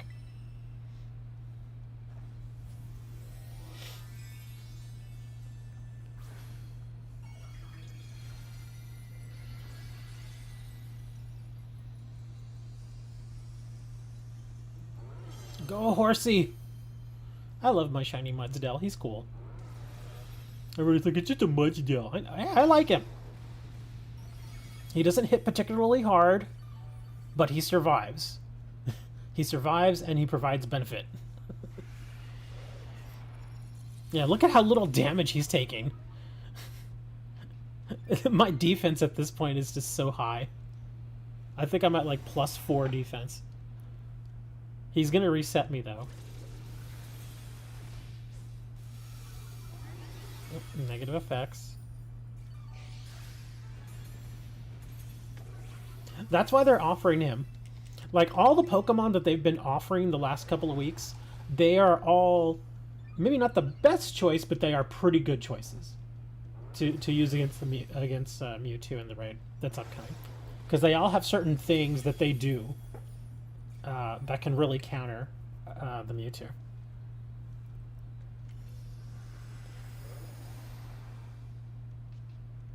The only one I'm a little worried about was the Scizor. Isn't Scizor bug and fighting? Because I was thinking, if he's bug and fighting, wouldn't he take a little extra damage because Mewtwo's psychic? And we know Mewtwo's going to use psychic moves. He always does. All the different Teras. You mean for Mewtwo? We're only getting one. Yeah, for Mewtwo, they're not going to have different ones. It's going to be just one. He's Bug Steel. Oh, okay. So that makes sense then. Yeah, but just remember, the Mewtwo we get is only going to be Psychic type. That's his only Tera type. He's not going to have the various different ones.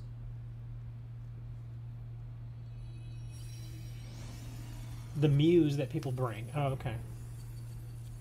Well, you can always change it. If you're talking about the actual Mew that we just got for free, yeah, you can just change it if you want. But the cool thing about Mew, obviously, is that he can learn any move. So you can basically tailor him into whatever you want. I just tend to keep him as a Psychic. Should be... Oh, right! I completely forgot about the Slowking, I'm sorry. Yeah, we can do Slowking now.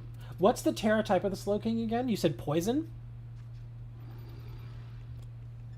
Ah, another Hasty Mint. Oh, 2 Hasty Mints. And a bunch of TMs. And some Zinc. Okay. Retraining my shiny Mew, I'm flexing. Yeah, like I said, I've got like 3 Mews. One of them is still in the bank. I don't need to bring them over. In fact, the only 2 Mews I have is the free one that we just got, and then I have one that I've had for, I think somebody... Oh yeah, somebody gave me that one. Yeah, somebody gave me a Mew. Okay, yeah, let me hop over to the Poke Portal. So it is a 6-star Poison Tera type Slowking. This guy's going to be a huge pain in the butt. He is actually going to be a little bit of a challenge, I think. I'm going to bring my Mud. It's Dale. But yeah, this should be an interesting fight. And again, I'm bringing Mudsdale again because he's steady, he does his job, and I'm going to slow down the Slowking as much as I can just so y'all can get in attacks first. And again, let me see, what Poison does not like ground. Poison, where are you, Poison? Yeah, poison does not like ground. Poison does not like psychic. So either of those. He probably has water moves. Oh, wait a minute, but he's a slow king. Oh, I'm thinking Galarian slow king. I'm an idiot. Okay. So if that's the case, Gastrodon. Yeah, I'm thinking Gastrodon then. Because I've got a... Let me just check which... Because I've got like 5 Gastrodons. I just need to make sure I bring the one I'm thinking of. Because my Gastrodon has Storm Drain. I just don't remember which one it is. I've got so many freaking Gastrodons.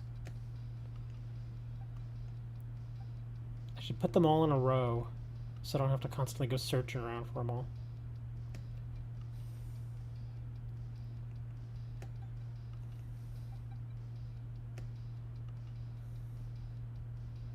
Come on, where are you guys?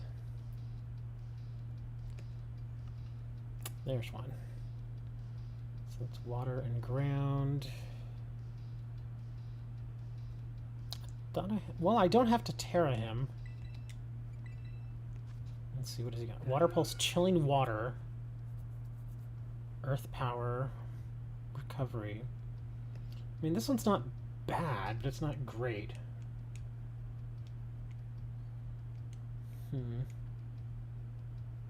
Yeah. I don't think I want to bring that one. I also have a Clodsire that has Water Absorb. Here's another Gastrodon. This guy tears to ground. Chilling Water, Earth Power, Surf. Hold on.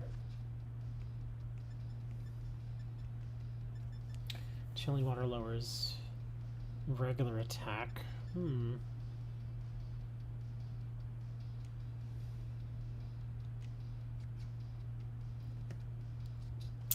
This is all special attack. I think I may, based on what I know I have as far as Pokemon, it may be better for me to just bring a supporter. Here's the other, another Gash. Oh, that's only level 50.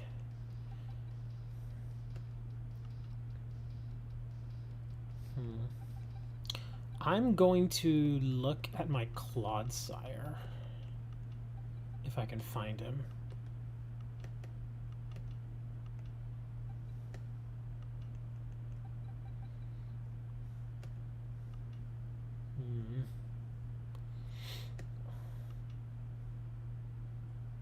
Come on, little guy, where are you?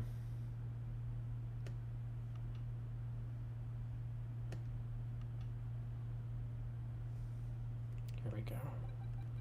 I've got 2 Clodsires. Let me see what this guy does. Yeah, this guy has Water Absorb. And this guy's a physical attacker. Okay. Let's see. Earthquake, Sludge Wave. Oh, we're going to take some of these out. Sludge Wave's not going to do any good. Toxic, Megahorn, Yawn, Slam, Tail Whip, Poison Sting, Mud Shot. That lowers speed.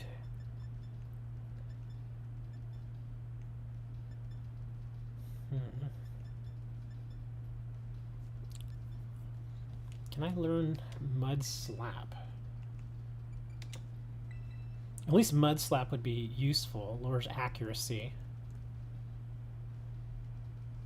Oh, but that's special attack. Damn it.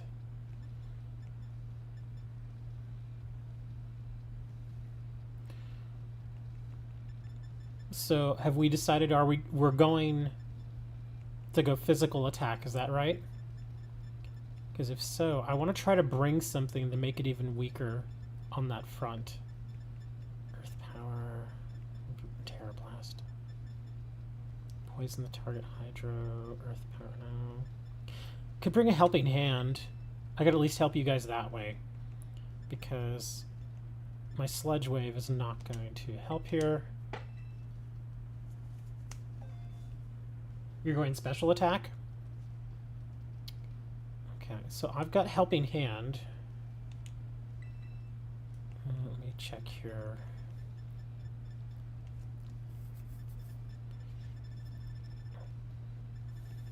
Chilling water, that lowers regular attack. Yeah, it probably has special attack stuff. Solid bulldoze, mud shot, rock tomb, dig, Zen headbutt. Zen headbutt actually wouldn't be terrible. Body slam, sleep talk, waterfall, stomping tantrum, stealth rock. No, heavy slam. I wish I had better options than this. Let me look back here. So earthquake, bloody hand, iron head, poison jab. So the only two moves I'd be using are going to be helping hand and earthquake here. Cloudsire's still weak to that. Oh, that's right, because he's poisoned. I'm an idiot. This is a pain in the butt, man. That's what I was saying. This one's gonna be. It's interesting to try and find a counter to this guy. A slow king? I've got a slow king.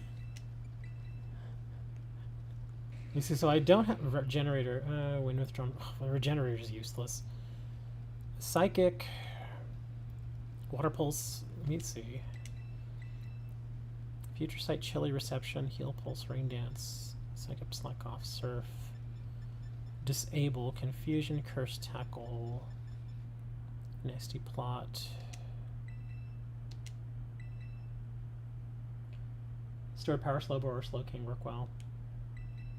But again, I'm not necessarily looking to, oh wait, power gem would actually work pretty well against him because that's a rock move. Okay, water pulse we can take out. I'm looking to go more of a supporter role, but I think I'm gonna have to change things up here a bit. Again, chilling water, no. Icy wind, slower speed stat, mud shot. Oh wait, well if we're going, because again I'm looking for something that's gonna lower his special defense. Avalanche, endure.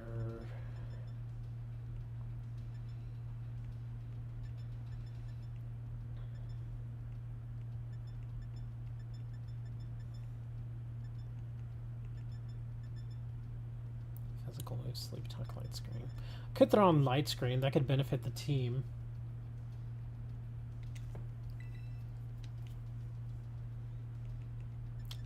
I think it's a little bit better than yawn. Okay, so we got that.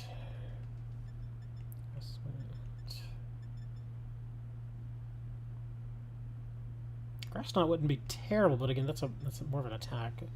Skill swap, trick, shadow ball, surf flamethrower, calm mind.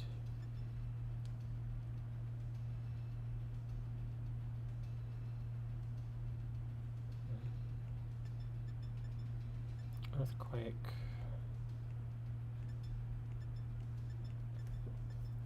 Still not very happy with the options here because it's going to be doing special attacks. What do we got here again? Light screen, nasty plot, psychic. I feel like I'm going to burn through my psychic pretty fast.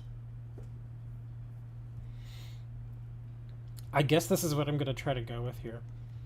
I'm not going to get any sort of benefit from regenerator. Actually, let me check. Does this have a... It does have a shell bell. Well, I guess this is what we're going to try. Alright. Whenever you're ready, go ahead and share the link there. We'll give this a go. If we fail, obviously, we can just try again, but I'd rather not fail.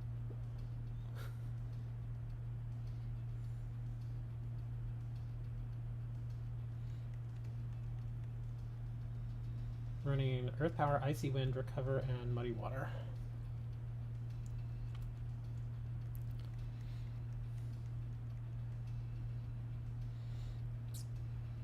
Yeah, I'm going to start with the nasty plot.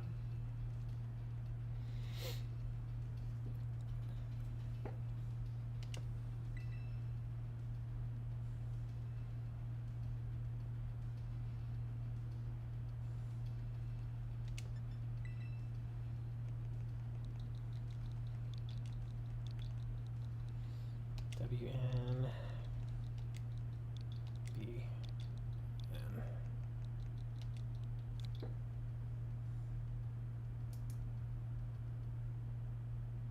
What? Do a problem with Pokemon in my party? Oh, what is this? Well, apparently I can't join because it says there's a problem with the Pokemon in my party. Are you really gonna make me empty out my party again? I've had this happen before. It's just so stupid. Hold on. I'm sorry. If I miss the timer, it's my fault, obviously. I don't understand what the problem is with my Pokemon, though. I'll put you there.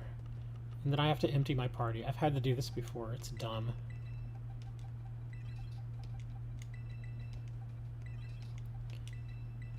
I wonder if it's the Mew.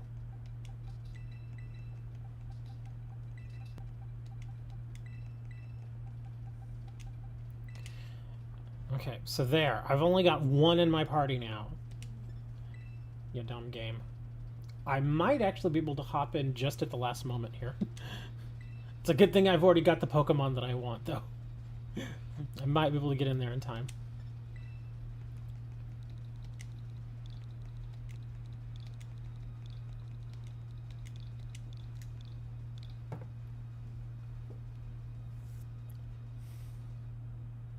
Hey, look at that, we're in. Less than 1 minute. Not less than 1 minute, less than. I'm sorry, I have to correct people that do that. It's just, it bugs me. I was an English major in college. Give me a break. This happened a while ago as well, right? Yeah.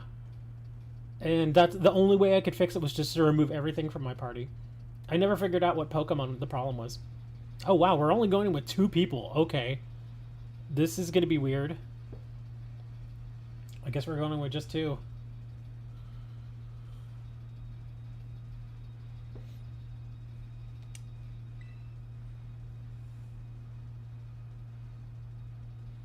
Dang it, Comrade, where are you? We need you, Comrade. You need to get in here, man. I have no idea where Comrade is. Okay. Yeah, this may be a little hard. Simply because I know he's just going to keep yawning us and stuff like that. I guess we should have probably brought a taunt. Or something with Insomnia. If you fail, I'll hop on. You were supposed to hop on! We were expecting you! Dang it, other Richard.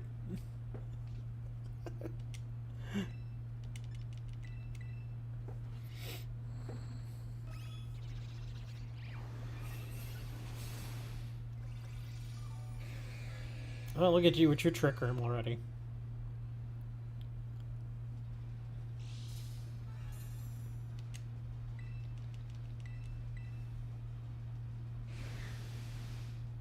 Is that muddy or is that... Oh, okay, doesn't matter. I always like the way Slowking and Slowbro and... I like the way they look when they do Nasty Plot. It just looks so goofy. Sometimes he glitches a little bit, and instead of going like side to side, he like spins around. It's really goofy. But my wife is also expecting me soon. Oh, well, you better go to the wife then, man. You do not want an unhappy wife. I know that from experience.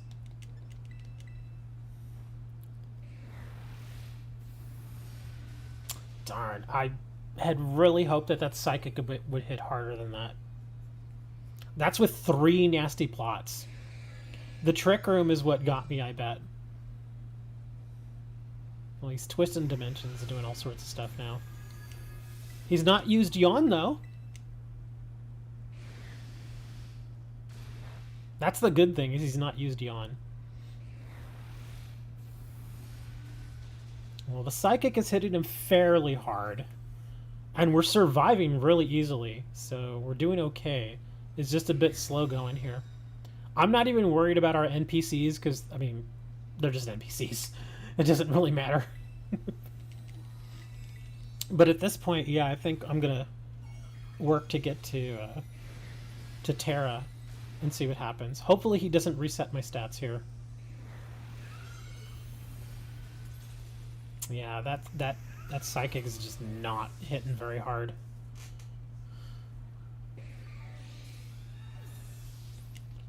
No. Oh, he used light screen. Darn it. So now he's even stronger. Alright, here we go.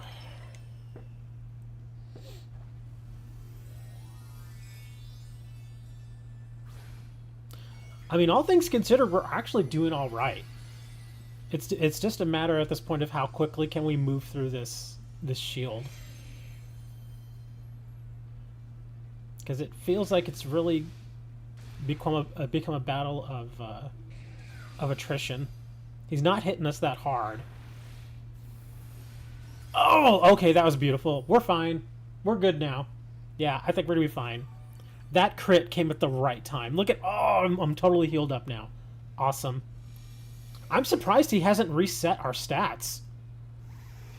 That was one of the things I was worried about. I think I'm gonna be fine. Yeah. We may not necessarily need... Oh, there, now he changed it. He did the stats. Okay.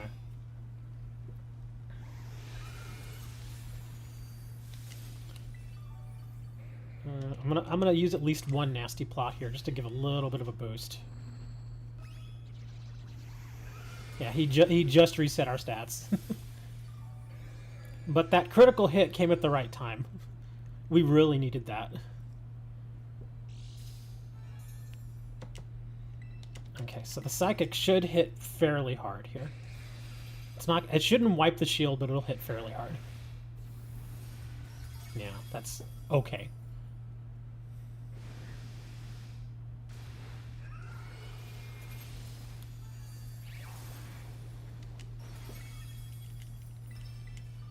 As long as I can get through the shield without finishing off my psychics, then we're fine. Yeah, I think we should be okay. Come on, you gotta knock that shield out, noob. Get it! I mean, I could do another nasty plot. We have time. I think I will use another nasty plot. I don't think he's gonna reset us a second time. So now we got 2. Plus this gives the NPCs a chance to finish off his shield. Or not. Oh, there it goes. Okay, excellent.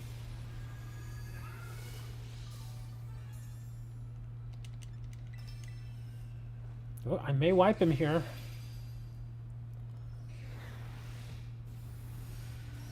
Oh, or not. Oh, that did not hit nearly as hard as I thought it would. This is so odd. I think it's, yeah, again, because he keeps using the trick rooms and stuff. He's swapping all of our stats around. I don't even know what my stat is anymore. I'm just like, whatever.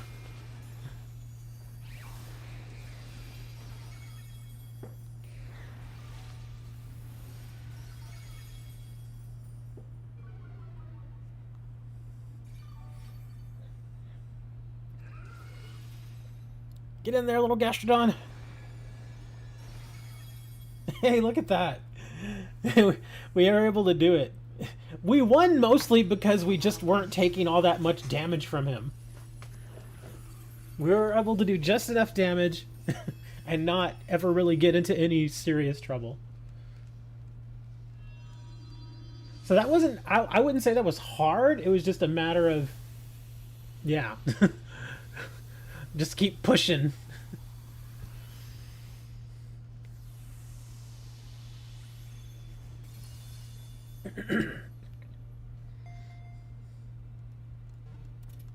I do want to take a look at my Slow King though.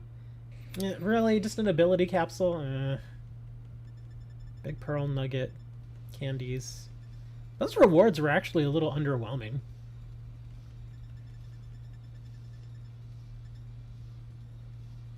Yeah, those rewards were not that good. But hey, we did it. 6-star done. Not bad.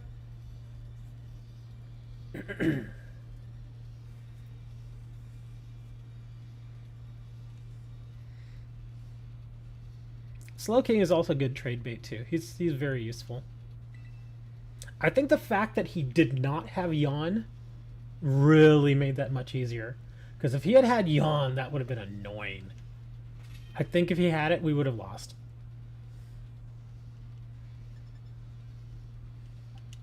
Yeah, I'm curious now. Let me take a look at this guy again real quick. Yeah, max special attack. Okay. Huh. I'm gonna have to... again, I really don't like... I know Regenerator, if I'm not mistaken, isn't that the hidden ability?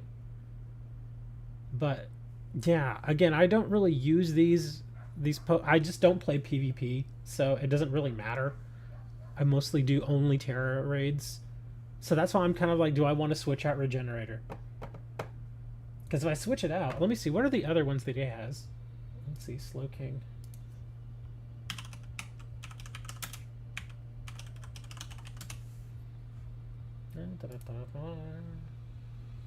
Oh, just show me his... Here we go. Oblivious... or Own Tempo. And yeah, Regenerator's the hidden ability. Oblivious and Own Tempo actually aren't bad. They're fairly decent. They're good in certain circumstances. But given how I use this guy, they're both better than Regenerator.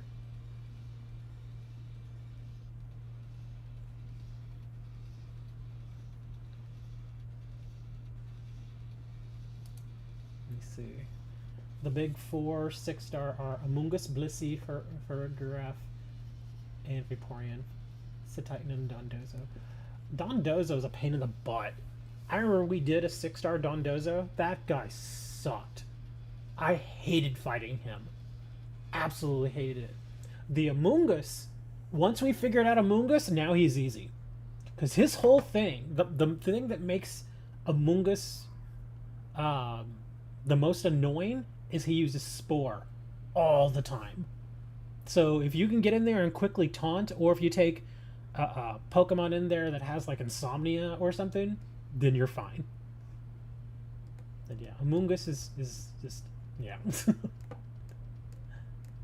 The Vaporeon, I don't think I've ever faced a 6-star Vaporeon. This is Titan I have faced, and again, the Dondozo, I remember that dude. I hate... We lost to Dondozo, I think, like 6 or 7 times.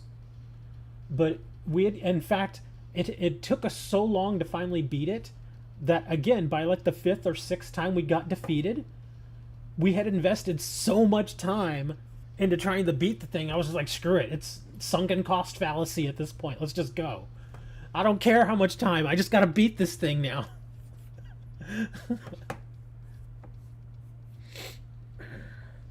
Amoonguss can also be the bane of physical attackers thanks to foul play. Yeah. The biggest problem, like I said, that I've had with Amoonguss was just him using Spore. So, at least for me, once we're able to get past Spore, then I think he's fairly easy. I wouldn't say he's super easy, because he's not, but he's fairly easy. Let's see, did that guy have anything on him? No, he didn't. Okay, so let me go take a look at what else we have here. Oh, we already checked that poison, already checked that ghost. Again, I'm just looking for more Grimsnarls. I want to get at least a couple more Grimsnarl battles in.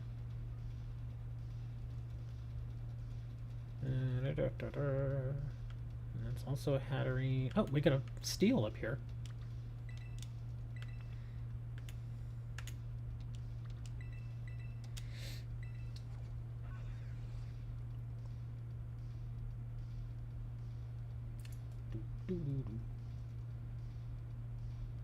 Oh, and High left for the day. He just used me, man. He just wanted me to help him beat that thing. Now it's gone. The amount of times I've seen people take Iron Hands or Annihilate to Amoonguss. Yeah, that's true. You have to be a little more, because for a while, and even now to a certain extent, Iron Hands has been like the go-to Pokemon for Tera raids, because it just works in so many circumstances. But obviously in certain other ones, you got to be a little more tactful and you got to think about it a little bit. What do we got? Oh my god, another Blissey. Another Blissey. Again, this one should be super easy. This is another opportunity for Iron Hands. This is 100% Iron Hands right here.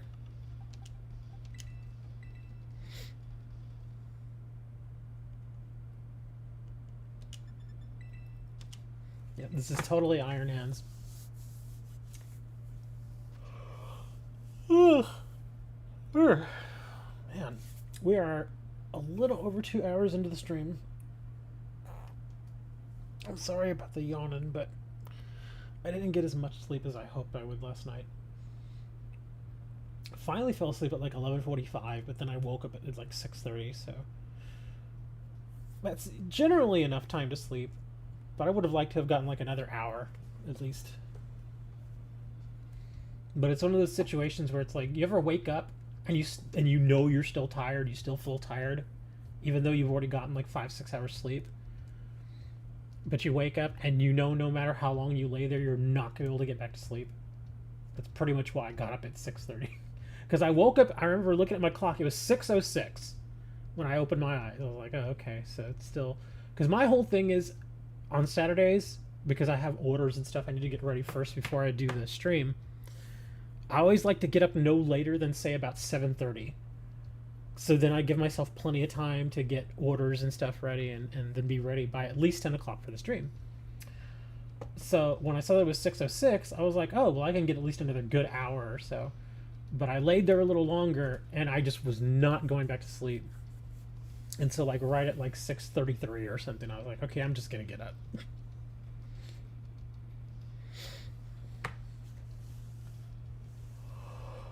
Oh, speaking of which, forgot to turn my printers off. Let me do that real quick.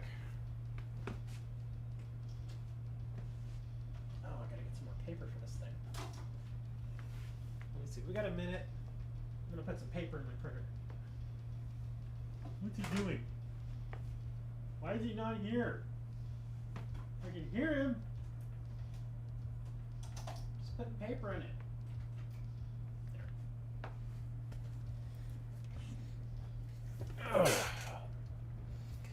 It's kind of strange still. Oh, Moni, I built the computer in the new case that I have. It is so weird seeing a full-size, full-tower ATX sitting on my side table now. It has been like 15 years at least since I've owned a case this big. It is a big case, man.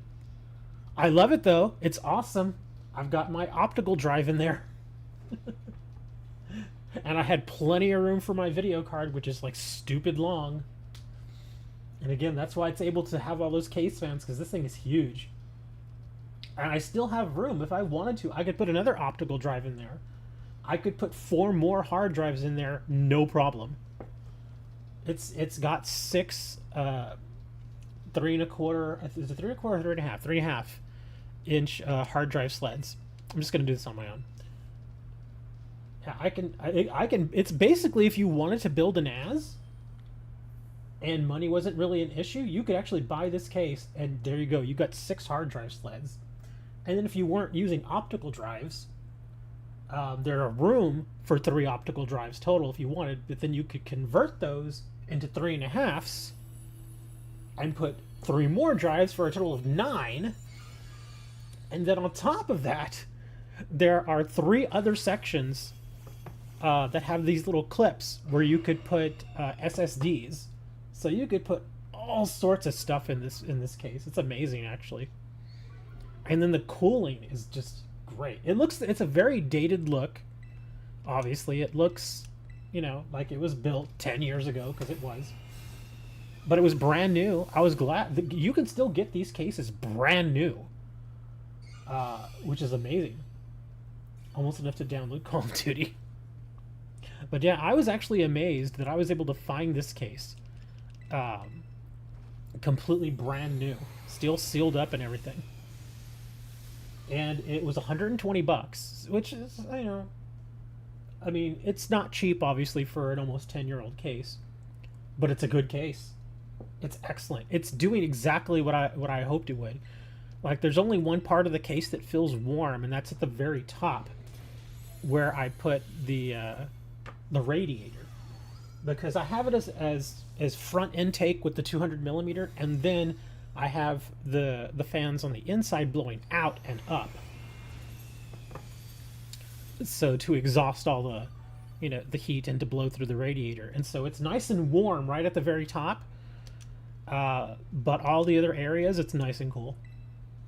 And again, I had to get a fan program, because all the fans were going full bore, so I had to get a fan monitor to get that to do what I wanted it to do. But now it's working really well. I love the fact that I can keep putting more hard drives in it, because I've actually got, just in the case itself, just for storage, I have 8 terabytes. But then I also have another external 4 terabyte drive that I was looking to shuck, but I've seen people having problems with shucking the drives out of certain external enclosures, so I was like, I'll just leave that as it is. But if I wanted to, I could shuck it and put it in there, and then I'd have 12 terabytes total. And again, that's just storage. That's not counting my 1 terabyte NVMe drive. We got ice Tera shards and more candy. Do you have lights on it? No. There is no RGB in this thing. None. And I love it. I don't hate RGB. I just don't see the point of spending money on it. That's a lot of storage. I have to store a lot. Because all the videos I do, I keep all the raw data, all the raw footage. Even after I go through and I make the videos and everything, I keep all the raw footage. And then I also keep all the rendered footage, or all the rendered videos. So yeah, if I pull in, 4 gigabytes of raw footage, which is only like 16 or 17 minutes, I think, of actual footage. Yeah, it adds up really quickly, because I can film that even in one video. Like, you've seen some of my videos where they're like 25-30 minutes long.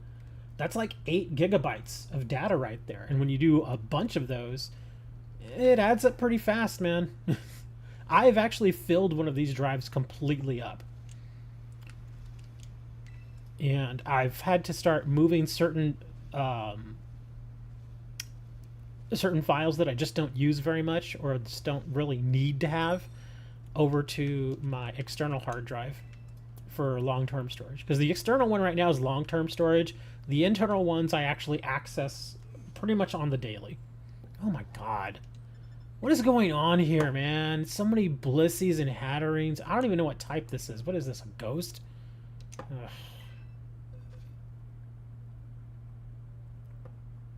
Getting really sick of facing the same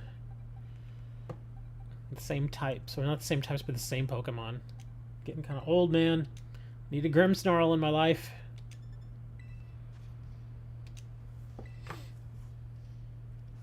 But yeah, I have... Oh, no, go away.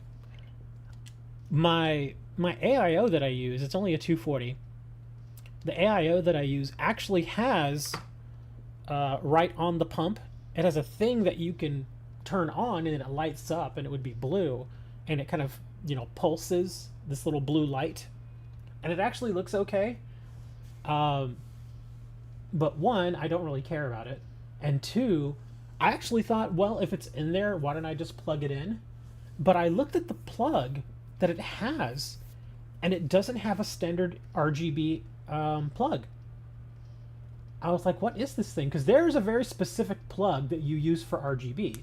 And then most modern motherboards, as long as they're not like bottom of the barrel motherboards, most of them have basically what's called a rainbow connector, which is for RGB. And my board has 2 of them, one at the very top and one at the very bottom. And they have a very specific design. It's a 3-pin design, but it has a 4-pin layout. Basically meaning that there's one pin, an empty slot where there could be a pin, but there isn't, and then you have basically the third pin. So yeah, you could have a total of 4, but it generally only has 3 there that are actually populated. And I looked at the connector on the little light that is supposed to go onto the pump, and it's completely different. It's not standard, and I have no idea what it is. I even looked in my instruction manual, and it doesn't really say what's going on with that cable. I'm like, what am I supposed to do with this? And I was looking more through my manual again, and I noticed that there's an extra cable. And I was like, I never had that cable. I wonder if mine, because again, I don't care about RGB. I don't ever hook any of that stuff up. But because I don't ever look for any of that stuff, I went through the box, because I save all my boxes. When I buy electronics and tech like this, I save all of my boxes. And I put anything I don't use back in the box. So obviously if I need to, check it out again, or if I'm moving it or doing something with it, I can just go back to the box and there's the stuff. I went back to the box and it's missing a cable. And so that's what I'm thinking, is that there was a cable in there that was an adapter and it didn't come with it. But of course I got this AIO like a year ago and I never used it. So now that I thought, well, let's just connect it, that's when I discovered, I don't have this cable, because before it didn't matter, so I didn't even care to look for it. So that's what I'm thinking happened, is that the box itself, or the packaging, all of the stuff that came with it, it was all there except that one little cable. And because I don't use RGB, I never noticed it. So now it's kind of like, well, I guess I could contact the manufacturer and be like, hey, I didn't get this cable. Can you like hook me up? Or even then, I wouldn't mind going out and just buying the cable. I can't imagine it's very expensive. It's probably like a $5 cable. But at the same time, it's like, I don't really care about RGB. And 2, this case has no windows. Yeah, there is no way to see inside the case. Yeah, it doesn't have like a side panel with a cutout or anything like that. Because you can get this case with that option. But since I don't care about looking at my parts, I just got the one with the solid steel side. And so it's like, well, it doesn't make sense for me to go spend the $5 to get the adapter, because I'm never going to see it. So what's the point of even plugging it in? I mean, technically, through the vents and stuff, you could probably kind of see like the light trying to peek out. But other than that, it's like, It's like, again, what's the point? It doesn't really matter. Yeah, it doesn't matter. I mean, I bet if I wanted to, I could probably contact Fantex, because it's a Fantex case. And I bet they sell the side panels for like $20.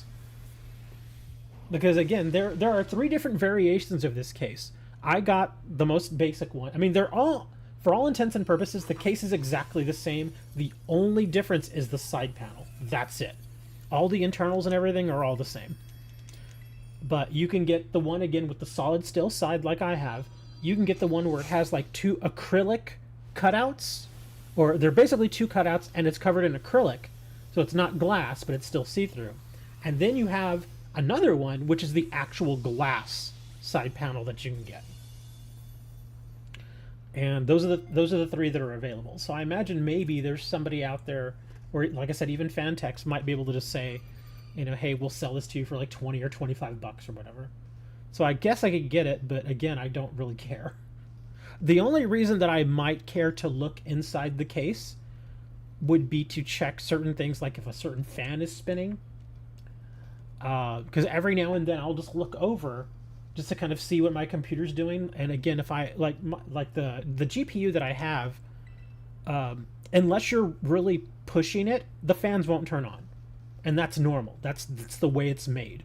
Is because the cooler's so damn big, the fans really don't need to turn on unless you're really throwing something at it. Like if I have a game going and I'm doing all sorts of stuff, then the fans will kick on. But like right now, the fans aren't on, and I can tell they're not on because I can't hear them. But every now and then, still, I will just look over to see if the fans kick on or not, just based on what I'm doing. But that would be the only reason. Would you ever upgrade your case to an anime character? I don't think anime characters really hold computer parts inside their internals very well. That'd be kind of weird. Can you imagine being a human and me putting like a graphics card up your butt? That'd be really weird. I don't think you could power it either, even with fart power.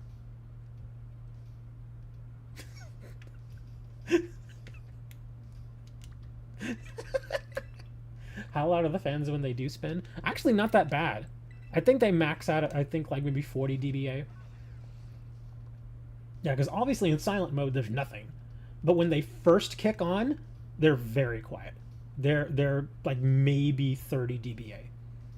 But as, you know, when I push it and put more load on it, it does ramp up a bit. But I don't think I've ever pushed it to the point where the fans are just going full bore. But then again, my old case was basically open air. So it was never really starved for air at any point. Now that it's in an actual closed case, that might change. Yeah, because in case you're wondering what case I moved from, it was the Thermaltake P3. And if you look at that one, you'll notice it's a very unique, different kind of case. It's almost like a showcase sort of thing. You know, like if you want to show off your parts and stuff. I got it years ago because I thought it looked cool. And I think I paid maybe $95 for it. It wasn't at full price. So I was like, oh, that's pretty cool. So that's why I got it. And it was great. It works really well. The only problem is, obviously, you know, your parts are going to get a bit dustier and that sort of thing. So if you don't mind that, then you're probably fine. But you just got to break out the compressed air every now and then. Where is my other... There he is. Moni has... Didn't Moni... I think he said he got the Leon... One of the Leon Lee cases. Was it the O11 Dynamic? Is that the one you got? Because I know you were talking about it. And the O11 Dynamic is a really awesome case. It's one of the better rated cases out there. It's a much more modern case than what I have. I got my case because it's old. I wanted one of the old school cases. I wanted that. Because again, the O11 Dynamic, great case, but no place for optical drives. That's right, you cannot put an optical drive on it. Of course, you can get an external optical drive, but I mean, and in fact, I have one. I have an external DVD drive. The reason I don't like them is, one, I'm always struggling to where to put it. And plus, you have to have it on a flat surface. Because if you don't, then the disc wobbles really weird and you could cause some damage to it. So you always need to have it on a flat surface. And not only that, but once that little DVD drive is going, it doesn't go that fast. Like as far as reading data, I think it maxes out at like 4x, which is not very fast. It does its job, but it's just simply not very fast. The Blu-ray drive that I have, the actual full-size Blu-ray drive that I have now on my computer, that sucker caps out or maxes out at like 40x. So it is much faster. Especially when I'm ripping Blu-rays and stuff, it is much faster. Even ripping DVDs. Because I think once you're reading a certain amount of content on certain drives, they usually max out. Because it'll say like max 4x, but the actual amount is usually lower. And I noticed that on my DVD drive, it maxed out at like 1.8x, which is not fast. It's almost like sitting there and just recording the movie on its own. But now that I moved it to my Blu-ray drive, now it's hitting like 3.6, 3.8x, which is much faster. Much, much faster.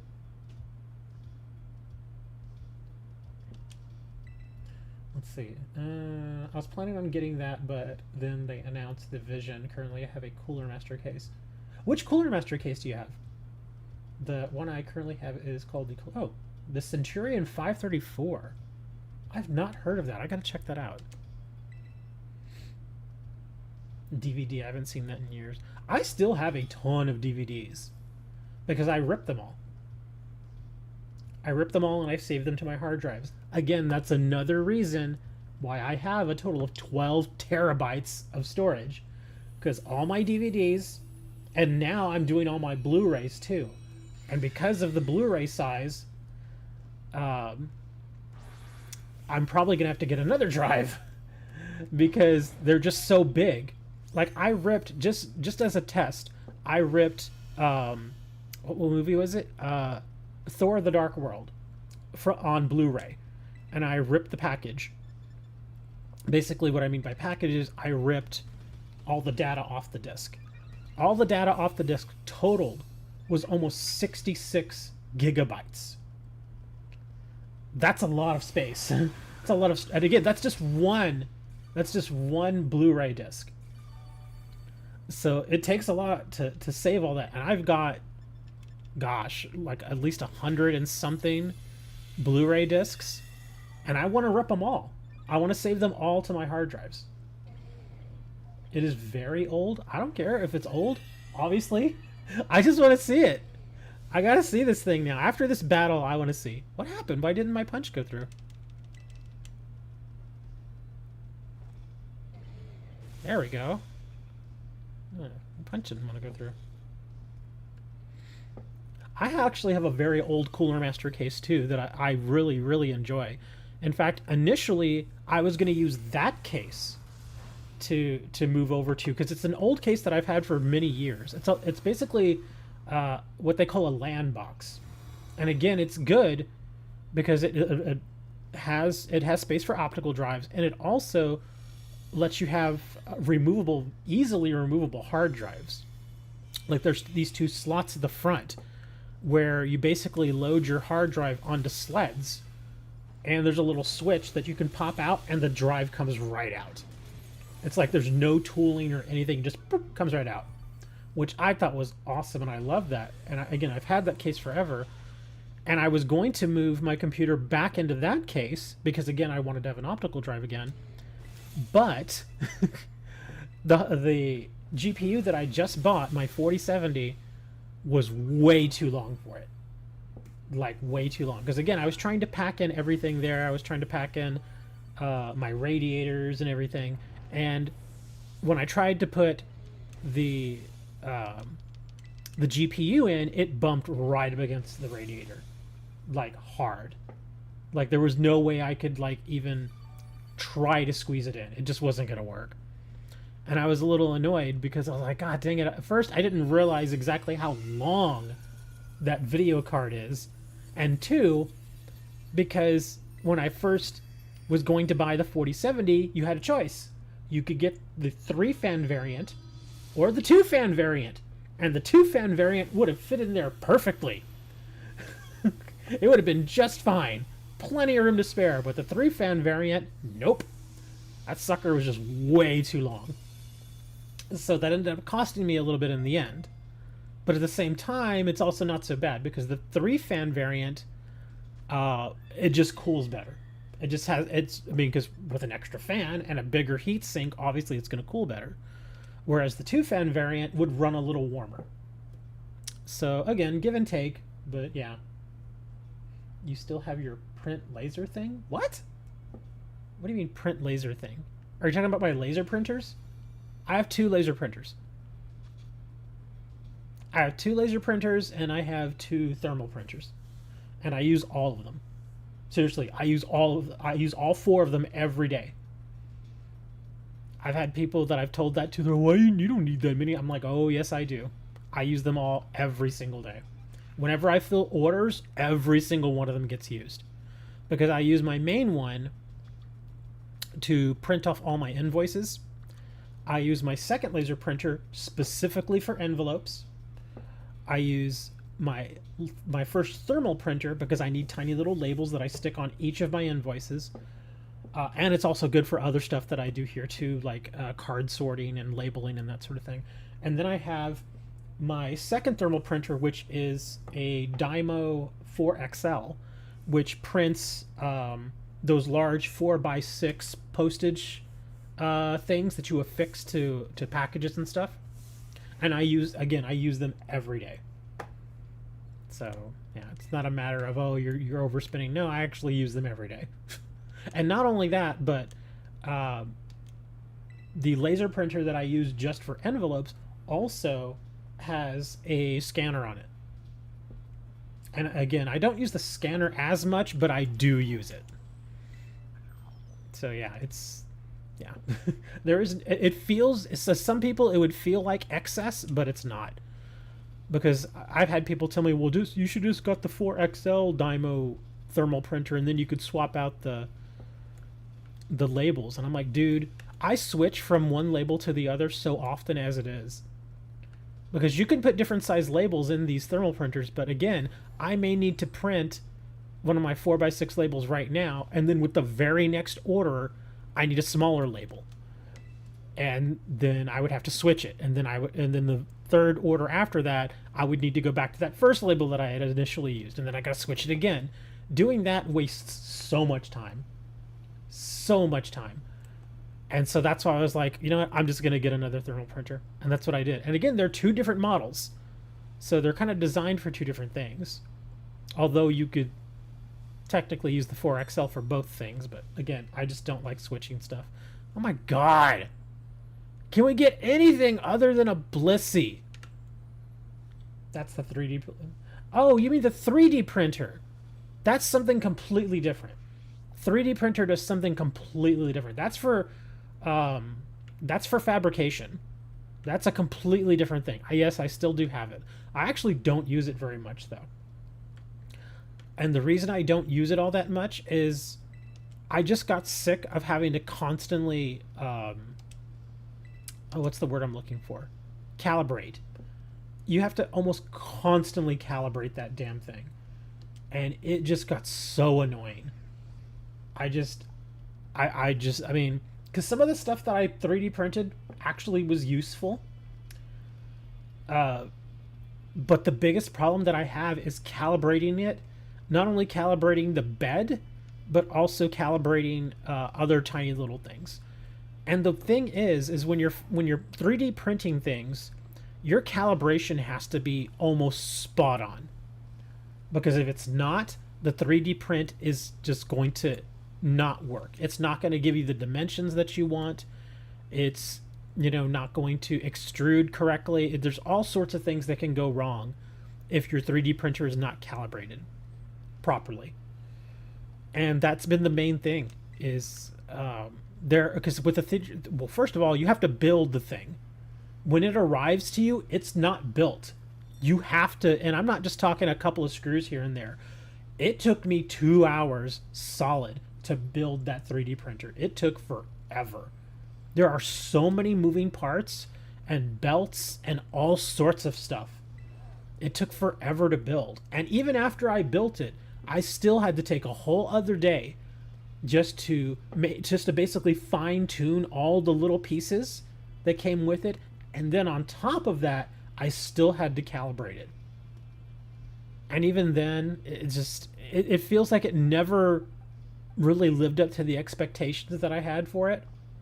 Sorry, I forgot what type we're doing here. Oh, steel. Yeah, it never really lived up to the expectations that I had for it.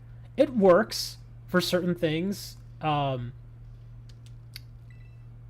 again, there's so much work with it. And again, I think the biggest thing is, like I said, just the calibration. Because every single time I print something, I have to go back and recalibrate it. And it's so time consuming to use it. And I don't even mind the fact that certain prints that you do with it, they're going to take time. Especially if it's a larger project, it's going to take like 5 or 6 hours in some cases. Sometimes even longer. But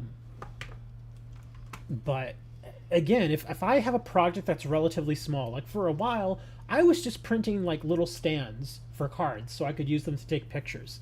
Even to print the stand took like a good hour at least. And when I would get it, almost every single time the print wouldn't be just how I wanted it. There would always be something wrong with it because of the calibration issue. And again, I watched so many videos. I can't tell you how many videos I watched showing how to calibrate and set up my exact model of 3D printer. I did exactly what they said. Still wouldn't work. Still wouldn't work perfectly. And it's just too much. I think what I'm probably gonna, I'll eventually just sell it, because again, it's there and it works. I just don't have time for it. And I think I paid $220 for it, something like that. I'd sell that thing for like $150. Get some money back from it. In fact, I think I'll probably end up doing that. Maybe I'll post it to like Facebook, whatever, and just sell it. Okay, now I have to go look up Moni's case. The Centurion 534. What is this thing?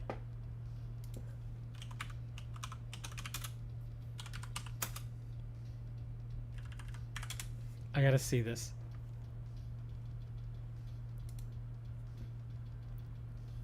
Oh, wow, that is old school.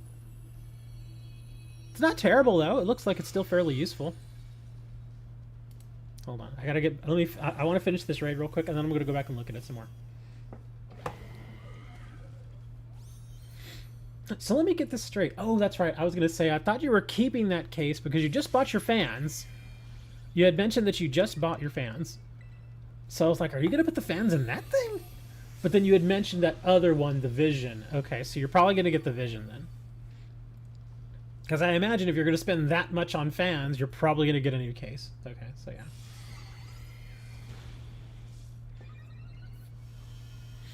yeah. Oh, you derp. The stupid Arbovola got rid of my electric terrain. You stupid tree. The other case comes out in October. I wanted to prepare for it, though. Oh, okay. I want to take a look at that one, too. Because I think I've heard of it, I just don't remember it.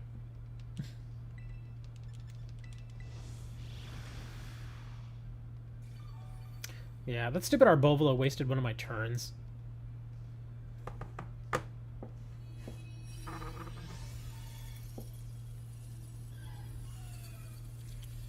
The Vision? I bet that's probably like a $150 to $200 case. Come on, man. Let me catch it. There we go.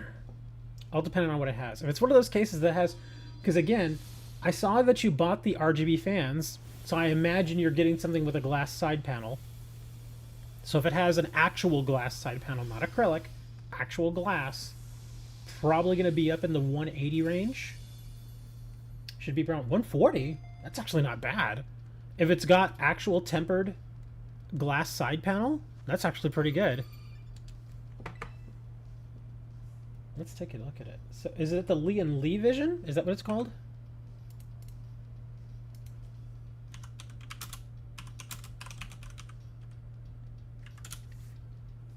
Let's take a look at this. Oh! Are you sure that's going to be 140?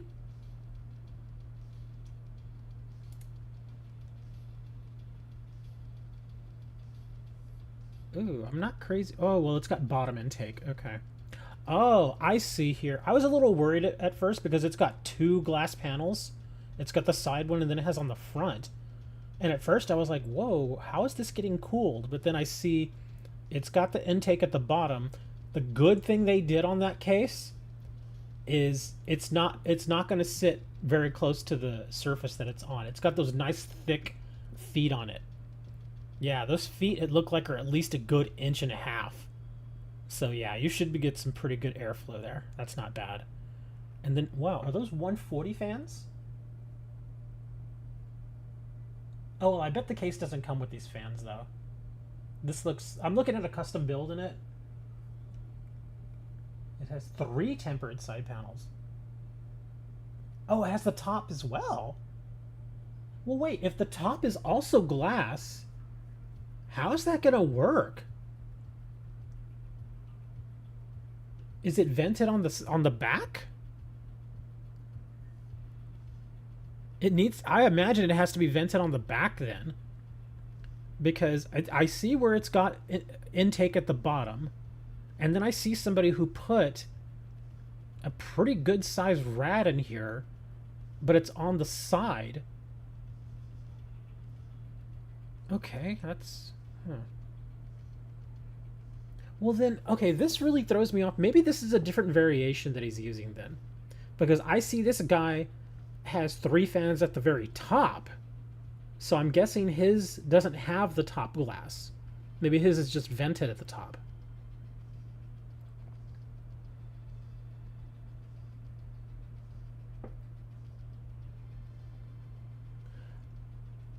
Okay, that doesn't match up to what I'm seeing here, because I'm seeing that you can only do one, either 120 or 140 fan on the back. Maybe I'm looking at a different version. Hold on.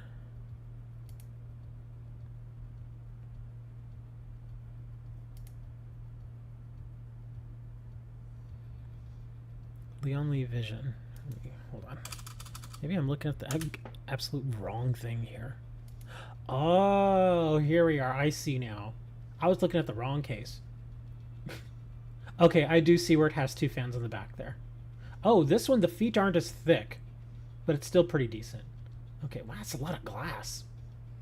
Gonna have to keep that clean. And then there's the back of it. Okay, so the back is vented.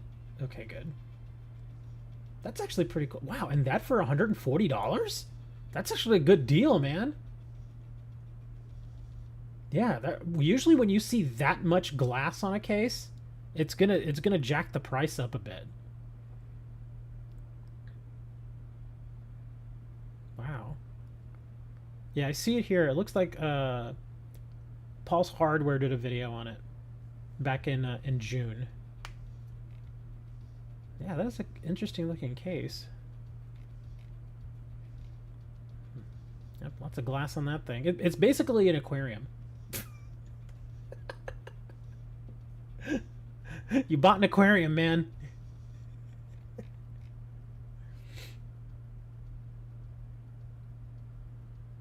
But the question it is, for that $140, do the 3 glass panels come standard? Because I can tell you right now, and almost every case manufacturer does this, they will start a certain product at a certain price point, which seems pretty good, but if you want the higher end luxury features, then they start adding to the price. Like, you can get the base model for 140 bucks, but that may not necessarily come with everything you see here. So yeah, sorry, my Pokemon people are really like, what are they talking about? This doesn't look like Pokemon. I'm talking about cases. Yes, we are. Because why not? I'm 2 hours and 40 minutes into this stream, and we're not finding any Grimsnarls. We've found one. Vertical GPU mount. Really? Well, I guess if you're going to put the 140 price point, yeah, you would have to charge extra for something. The vertical GPU mount. Are you getting the vertical GPU mount? Because, I imagine if you're spending all that money on all these fancy case fans and the RGB... What? I wasn't even close to that guy. Anyway, I imagine if you're spending all that money on this fancy case fans with RGB and everything, you might want to get the vertical GPU mount.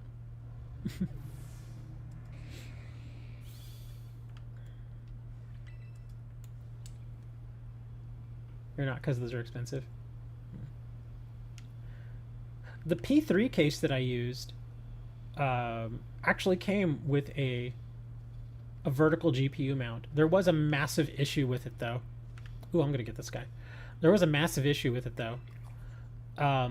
When I bought the P3, not only did it come with the vertical bracket for the GPU, it also came with the extension cable, because you need a riser cable and able to, be able to do the vertical GPU mount.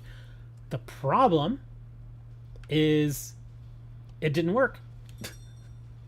Seriously, out of the box, the stupid riser cable was broken. It did not work.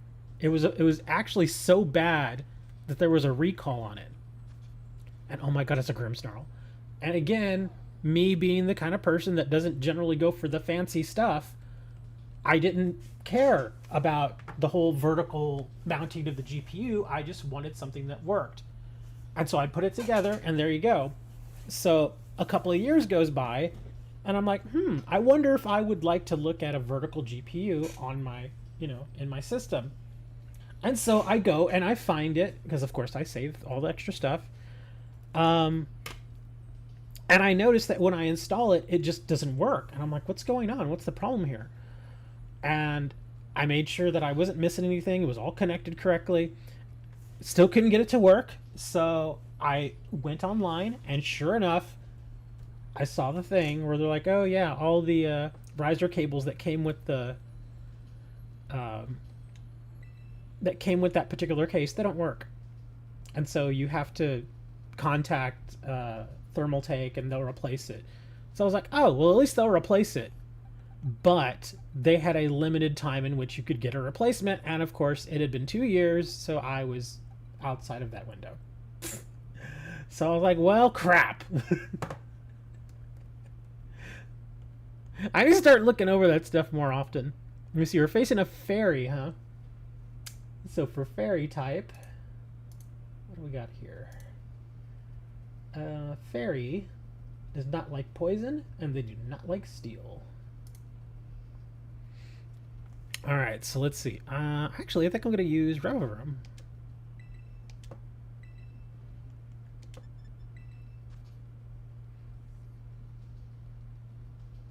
Are you buying the case only? Safe to get delivered with all that glass.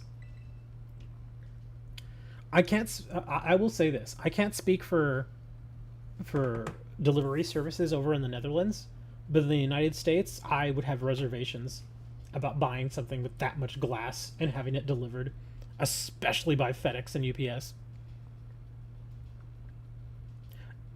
Kind of hearkening back to the talk about the 3D printer earlier, one of the things that you could buy for the 3D printer was an improved bed, a bed cover, and it was glass. I bought a replacement bed cover that was glass, because apparently the prints would snap off of the glass much easier than on the standard one that came with it. So I bought one. It was only like $15. It wasn't that much. So I bought it, and the first one that came was completely shattered, and it was delivered by UPS. Completely shattered. Like, literally, I picked up the box, and I didn't even have to open it. I just picked it up, and you could hear the glass inside the box. I'm like, I'm not even opening this. I need to do a return.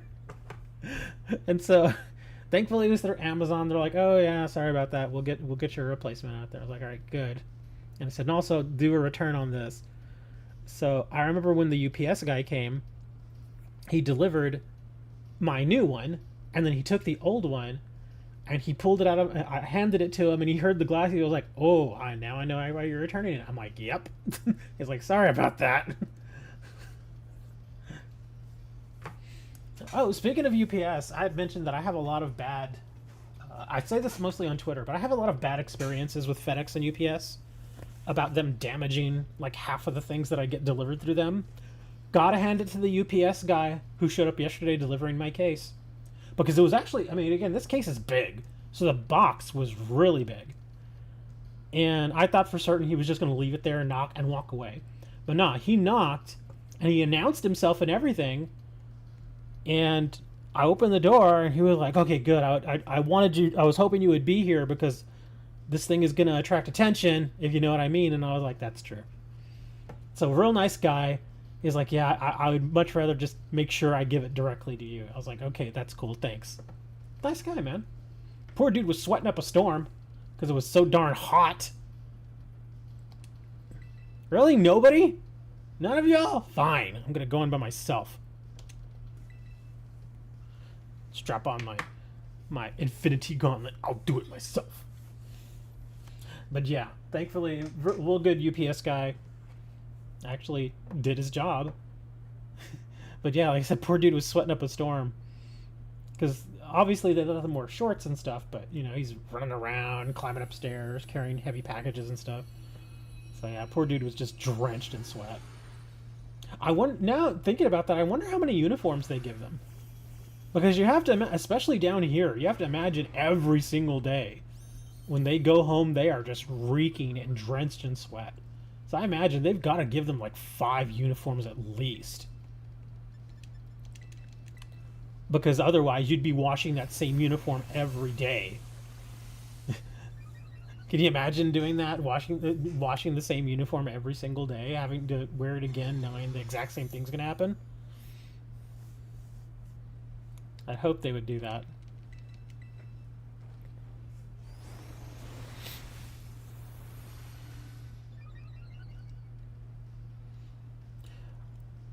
I have found, especially with higher end cases or case companies, again, like Lian Lee's one of the better ones. What are you doing? Why are you using Reflect now? Of course, now that I'm about to attack you, you're using Reflect. Usually companies like Lee's and like Fantex and again, the better case companies, especially when they're shipping glass, they tend to use a softer foam instead of just the regular standard stiff styrofoam. They'll use a softer kind of flexible foam, so it has a little give to it. So even if a package gets dropped, it doesn't necessarily mean it's going to break things. And not only that, but they usually ship some of those cases with some sort of packing foam or material in them, again, to cushion the glass, so it's less likely that something bad's going to happen to it. Obviously, no guarantee, but, you know, it's better. Because, like this case, when I got this case, again, no glass on my case, it came with that regular old school stiff foam because it didn't need it. Here's another thing. This case, it's not aluminum. This is a steel case. That's another thing I've noticed, is that most people, again, to save on shipping costs and weight and whatnot, most modern cases are made with aluminum. Again, which is understandable because it's usually just a box that's going to sit on a desk or something somewhere. And if you have to ship this thing around the world, you want it to be as light as possible. But yeah, this case is old school. It is the side panels, the chassis, everything. It's all steel. So this sucker is heavy. It does have some plastic parts, like the front panel. It's got this kind of weird brushed look on it. So it looks almost like it's brushed aluminum, but it's not. It is plastic. But other than that, again, most of the internals, with the exception of little clips here and there, it's all steel. Delivery workers have been getting robbed for their mailbox keys. People are weird. Well, that's the thing, though, is UPS and FedEx, they don't get the mailbox keys.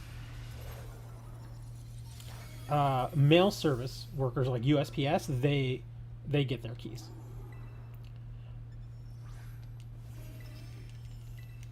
But still, what kind of a lowlife you gotta be where you're resorting to stealing people's mail? People forget, though, you steal mail, that's a felony.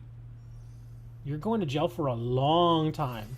You get busted robbing somebody for those keys. In fact, I think even targeting a government employee is also a felony.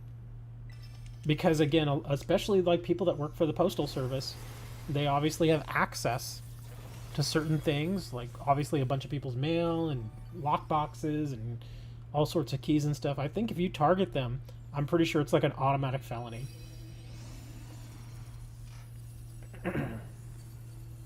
I remember there's a video that I saw like a year and a half, 2 years ago. There's a section of train track, of rail, in Los Angeles that is used quite frequently to move freight and product and stuff. And it had become a target of thieves because apparently somebody figured out that Amazon was using that freight line specifically to move packages. All sorts of packages, not just like any one in particular, but all sorts: clothing, televisions, computers, even like just cables and stuff, all sorts of stuff. Basically all of the stuff that they sell. They would fill up these freight cars with all these packages and then use that to move them, basically, you know, from one place to the other. Well, somebody figured it out, and so they went and got some bolt cutters. And as the train was moving, and the train actually wasn't moving very fast. I mean, you could easily hop on the train. It was moving like 5 miles per hour. It was real slow because it was in a particular area where you had to kind of go slow because the spacing was pretty tight. You know, you didn't want to just ram through there that fast because something might happen. And they would get the bolt cutters and they would snap the lock off, and they would literally just start throwing packages off the train, just as many as they could, just massive amounts of them, and just throw them all off the train. And then once the train got to like this kind of like, I guess, underpass or something, they would jump off, and then they would walk back and collect all the packages that they had thrown off the train, and then just take them. And if you were really good at it, you could get like 100 packages. No idea what was in them, but chances are you probably got at least a few good things. So yeah, that was. I don't know if they ever did anything over that. I don't know if they got like a guard or somebody or what, but yeah, obviously those locks were not working. I'm pretty sure, just to stop that from happening, they probably changed the locking mechanism. I'm gonna go back and just do this stupid grass one. Yeah, I imagine you would have to change the locking mechanism. Instead of it being just a padlock, they probably changed it to where the lock itself is integrated into the rail car. And instead of it being just like a key, it has to be like one of those big, giant, specialized kind of keys. So you couldn't necessarily pick it, and obviously you couldn't just snap a lock. You would, in order to get it open, you'd probably have to get like a crowbar, and even then it would be a much harder process. Can we trade, please? I mean, if you want, what were you looking to trade? I don't really need anything other than very specialized Pokemon. Or were you looking just to trade, like, to get something to evolve? I mean, if you were looking to do that, I can help you out with that. That's fine. And I'm just doing these raids. Yeah, this is a Blissey. I just want to give you a free Pokemon. Sure, I'll take a free Pokemon. If it's a Zarude, I'll be even happier, but sure, I'll take a Pokemon. Oh man, that reminds me, I gotta get all these Pokemon out of my team. I'm going to give you a Give Me Gold. What is a Give Me Gold? Do you mean Gimme Goal?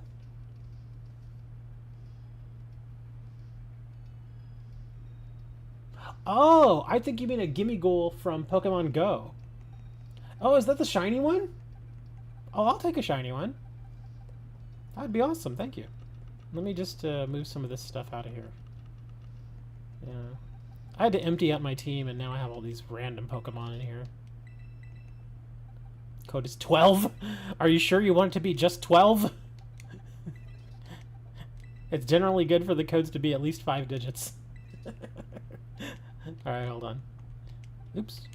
Keep going too far.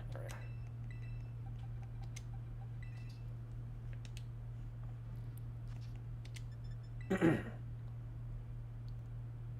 Well, you're gonna get a Blissey from me because I have way too many of them. I've got like 10 Blisseys now. Come on. Link trade. There we go. Yeah, there have been plenty of times where somebody's given me a code like this. And they're like, okay, there's my code. I'm like, you sure you want to use that? And they're like, yeah, okay. So I go and I use it, and I get someone completely differently. They're just like, oh, that's not me. And I'm like, yeah, that's why you don't want to use like a 2-digit code. Because oftentimes that'll happen. Oh man, I'm starting to get hungry. And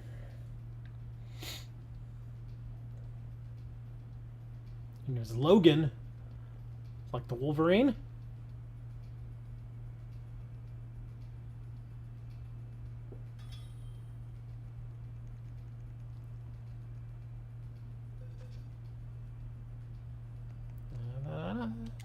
You get up, let's see.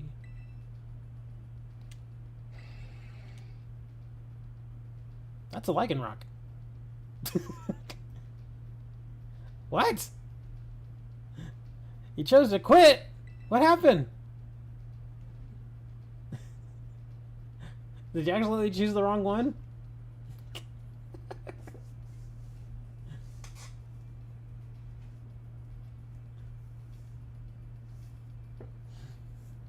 Actually, I would have taken that Lycanroc too.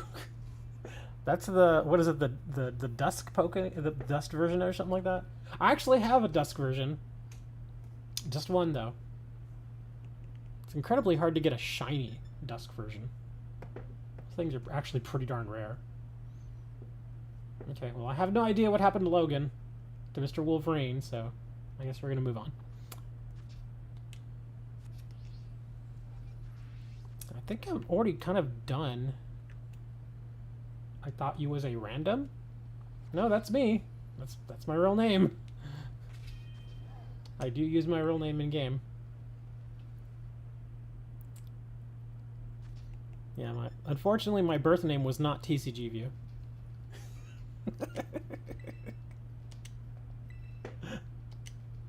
Yes, the name my mother gave me at birth was Richard for some reason. I even teased her actually like a month ago, just for joking. I was like, why would you name me after a disgraced president? And she's like, what? You named me after Richard Nixon. How could you? She's like, I didn't name you after him. I'm like, sure you didn't.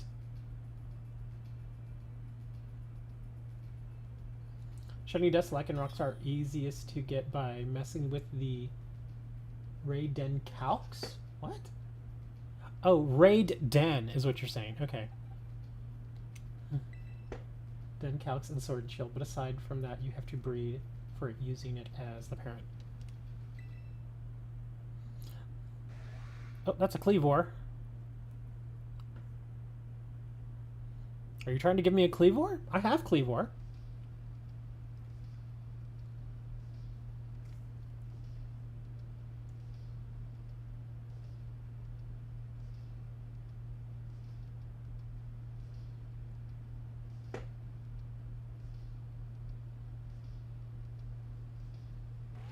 Nah! Is that a shiny weird deer? Or are you just flexing at this point? Because here, if you're just flexing, I'm actually just going to fade over here, so you can't just show off.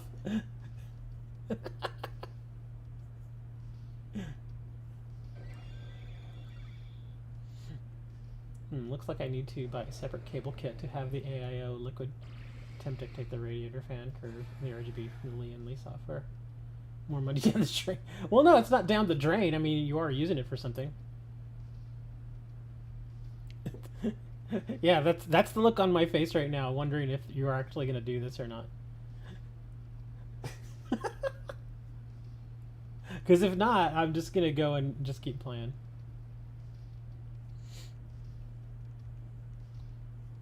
Sword Shield has 3-day lock encounters, so you can manage to fish a shiny from the den. Yeah, the only thing about those den encounters is they're a serious pain in the ass. They are, man. They are a serious pain in the butt. I hated doing them. Cable kit is not insanely expensive. So that's what you're doing. You're showing off hacked Pokemon. For what? I don't get people who do that. I really don't. I've actually had somebody else come on and be like, yeah, look at all these. And I was like, dude, I have all of that. No, you don't. Yes, I do. Dude, it was so easy to get shinies from Arceus. It's not even funny. No idea how many you need to buy. Would you only need to buy one? I mean, that's weird.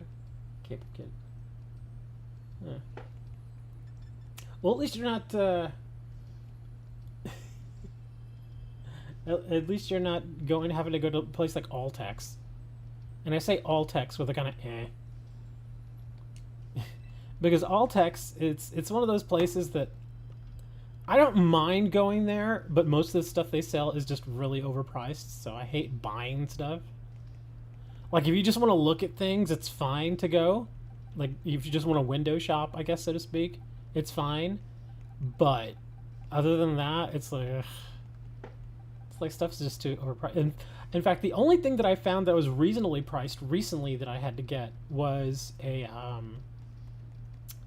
air cooler for another machine that I'm messing with. Is that like a Micro Center? It's like a worse version of a Micro Center. I wish we had a Micro Center here. If we had Micro Center here, I'd be there like every week. Just checking stuff out, buying stuff here and there. I mean, don't get me wrong, Altex has its place, at least for me. Not only is it good for window shopping, but every now and then I actually do need something like an adapter or a cable or something for various projects I may be working on. And in that case, like if I just don't want to wait the 2 or 3 days to get it from Amazon, I can just run to Altex and get that adapter for like $5. Whereas on Amazon, that same adapter may have been $4, but figure, I get it the same day, don't have to wait. Just run on over there and go get it, you know, that kind of thing.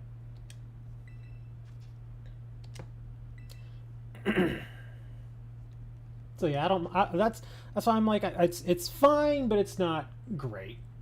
Like, virtually any mid to high priced item that you could find there, you could always find for much less on pretty much on Newegg or Amazon or any of the various websites that are out there. Like this case that I just bought. I bought it on Amazon. Again, it was $120. This same case, if I had bought it at Altex, they probably would have charged like $160. Yeah. And again, I get that they have to keep the lights on and they got to pay employees and stuff, but I mean, it's still, man, you got to figure something out, because it just makes no sense for me to pay an extra $40-50 for a product like that when I can just order it on Amazon, unless I'm like desperate for it. But even then, it's like, well, for a case, usually that's something you plan out. It's not something that you just kind of are working on something, then you're like, oh crap, I need an adapter. That happens. It's not like you're working to build a computer. Oh crap, I need a case. That doesn't happen that often. You know, like something that completely puts your project on hold. That doesn't happen very often at all. That's why I'm saying the adapter's fine, it's fine. But yeah, for stuff like cases or CPUs, motherboards. Again, the motherboard that I have, it's an MSI B550 Gaming Plus, which retails for $150. And that's exactly how much I paid for it. Go and you find it at Altex, and they want $190 for it. So it's like, why would I buy from you? And here's the kicker on there. Not only do they have that $150 motherboard there for $190, but Best Buy, of all places, had that motherboard for $150. So it's like, oh, you're even getting priced out by a local store, another store that's here locally. I could drive to either of them. I understand if I were to go to some place like Amazon and I have to wait for delivery, but again, Best Buy is like 5 minutes away. So it's like, why would I not just go to Best Buy and buy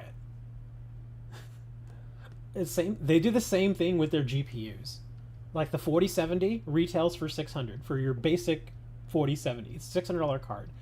But again, the same basic card, you go over there and they want almost $700 for it. It's like, why would I do that? If you're going to make a pretty substantial purchase like that, you know, it's like, why would I do that? It just makes no sense.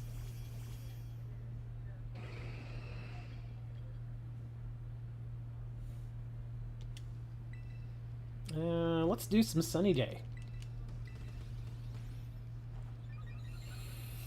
I imagine you have Fire Punch on that thing, because if you're doing Fire Punch, that Sunny Day is going to help you out. Here, I'll actually do Leer, because I'm pretty sure he's going to do Fire Punch or something. Oh, you Drain Punch. Oh, okay. Guess they still live in the old crypto days. For a while, and there are still people that are holding on to that. They're holding on to that hope that people will do that. In fact, that happened to a lot of scalpers when the 40 series came out. They all thought it was going to be a whole other thing where they could just buy up all the cards and then scalp them. I was reading reports about people who were just getting obliterated. Like, they went and they bought up all the 4080s, and then it's like, oh, nobody's going out of stock. Now I'm stuck with all these 4080s that I can't sell, and most platforms, having learned what had happened with the 30 series, have now made it part of their policy that you can't return video cards.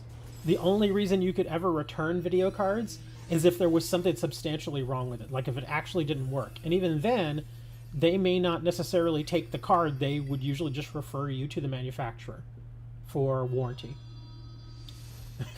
And so I remember watching a video about some guy who bought up like 20 or 25 4080s, and he couldn't sell them, and he couldn't return them.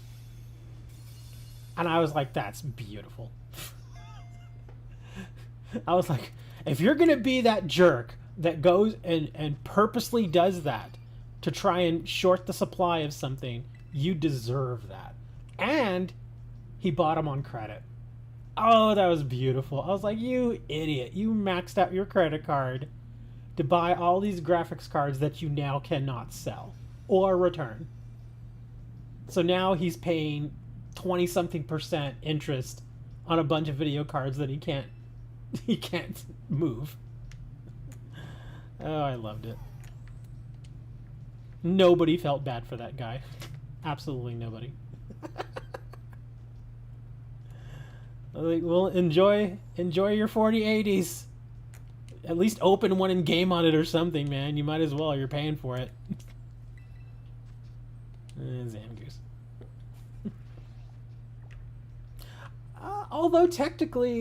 Although crypto has gone down, and it's basically, I don't want to say non-existent, but it just isn't nowhere near where it was, the AI thing is still out there, and you can use regular consumer GPUs for AI tasks.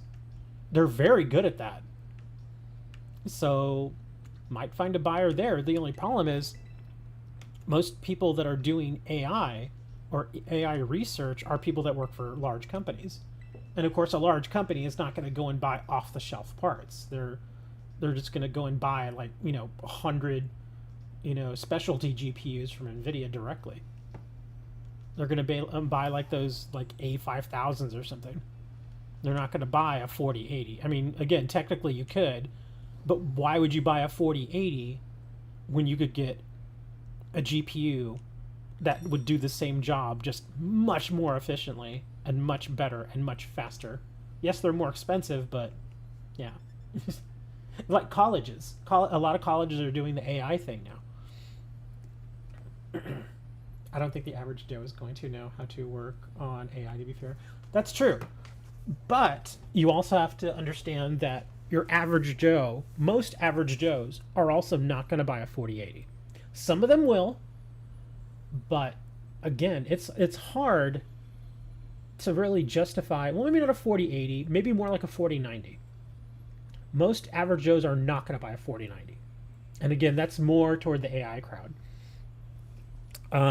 Because again, the 4090 is what, a $1,600 part? Yeah, your quote-unquote average Joe is not going to drop that much money on a part like that. That's why the 4070s and the 4080s exist. And even then, the 4080 is expensive.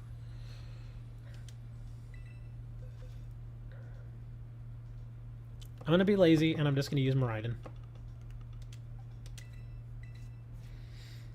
But it's actually not that hard to get into AI. It's neat to mess around with, but it's... Like, I actually looked at a program that lets you do training for specific tasks. Like, there was this cool video that I saw like a year ago, and this is kind of what got me interested in it, where it's like this open source program that you can use. It does take some technical know-how, though. But there's this open source program that you can use where you can design basically some sort of figure. You could make it look really awkward, or you can make it look human-like, or you can make it look like a bug. And the whole idea is can you take what you originally conceptualized? Like, say, for instance, if you take like a two-legged humanoid-like form and you put it there, and then the idea is, okay, I would like to get the AI to either learn how to make this thing walk or crawl or fly or something like that. And if it is unable to do that, can it offer suggestions on how to evolve it to become what I am hoping that it would, based on what I see it possibly doing in the future. It's a very sort of strange kind of thing. Um, but yeah, like if you go to if you go to YouTube and you type in something like um, AI learning training how to make something walk, go there and you'll probably get a list of a handful of various videos. And again, the programs themselves do take some technical know-how to get to actually use them. Richard, I have terrible. I'll be quiet. I already know where you're going with this. But anyway, but yeah, it basically teaches it allows the AI to go through different iterations of design to try and find the most functional way to accomplish a certain task. Like, and again, the walking thing was just an example. It doesn't have to be walking. There are other things that AI can do. Like some people have designed AI. Teams the dog no for the Doge meme has been. Oh, I thought you were going with a different one. So the actual Doge is dead. I know he was old. Somebody updated us about him a little while ago, and I think he was pretty old. He was like 16 or something. Oh, look, it's DJ. Hello, DJ. So yeah, I knew the dog was old. So he didn't have much time even then. So, but that's still pretty sad. The Doge dog is gone. You were trying to join. Aww. I didn't know you were here. We can get you in on the next one. Yeah, hang out and we'll get you in on the next one. But dropping back to the AI thing, he was 12. I thought he was older than that.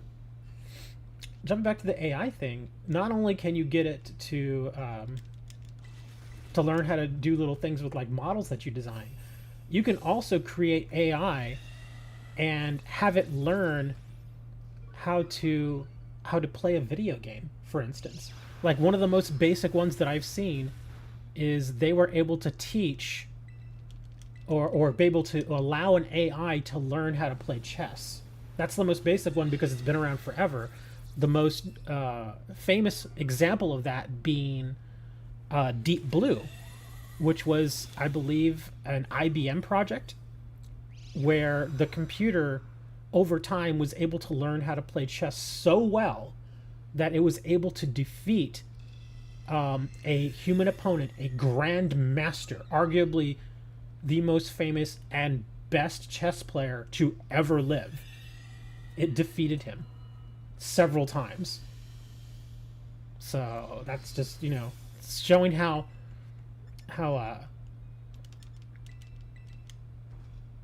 the AIs can just do all sorts of different things. I don't think this is going to hit that hard.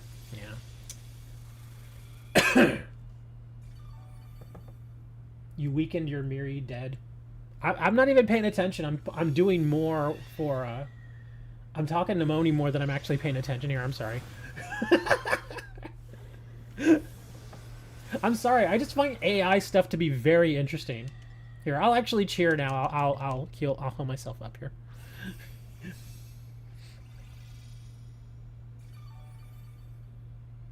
There we go. There. Okay, I'll leave the hard stuff to you guys now. I'm sorry, we were talking to AI. AI is very interesting to me. See, you guys are handling this. I don't need to worry about it. Y'all are like dropping rocks on her head and stuff. It's fine.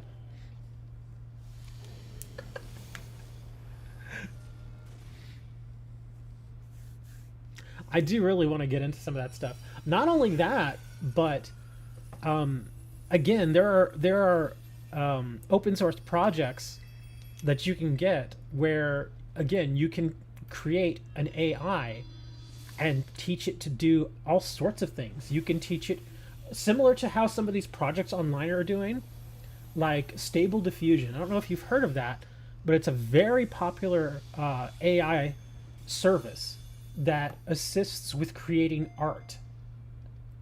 And it takes a ton of, literally millions of examples from around the web, and it uses that to help it in creating certain pieces of art. Like you can actually go to Stable Diffusion, and you can type in various prompts to tell it what to do.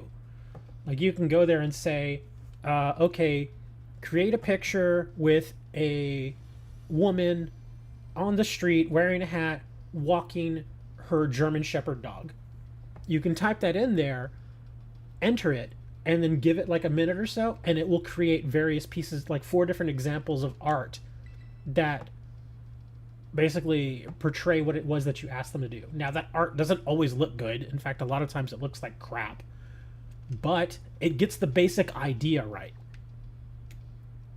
Did you ever fix the issue with the hands being messed up? Oh, did they ever fix the issue with the hands being messed up? I don't think you really can fix that.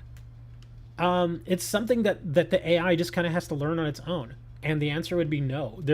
I think it's gotten better, but I still am seeing a lot of AI art out there that has the weird thing with the hands. In fact, there have been a lot of people, this is kind of sad actually, there are a lot of people out there trying to pass off AI art as something they solely created, which I guess from a technical standpoint they kind of did, but didn't, because they didn't actually draw it themselves or design it themselves or anything.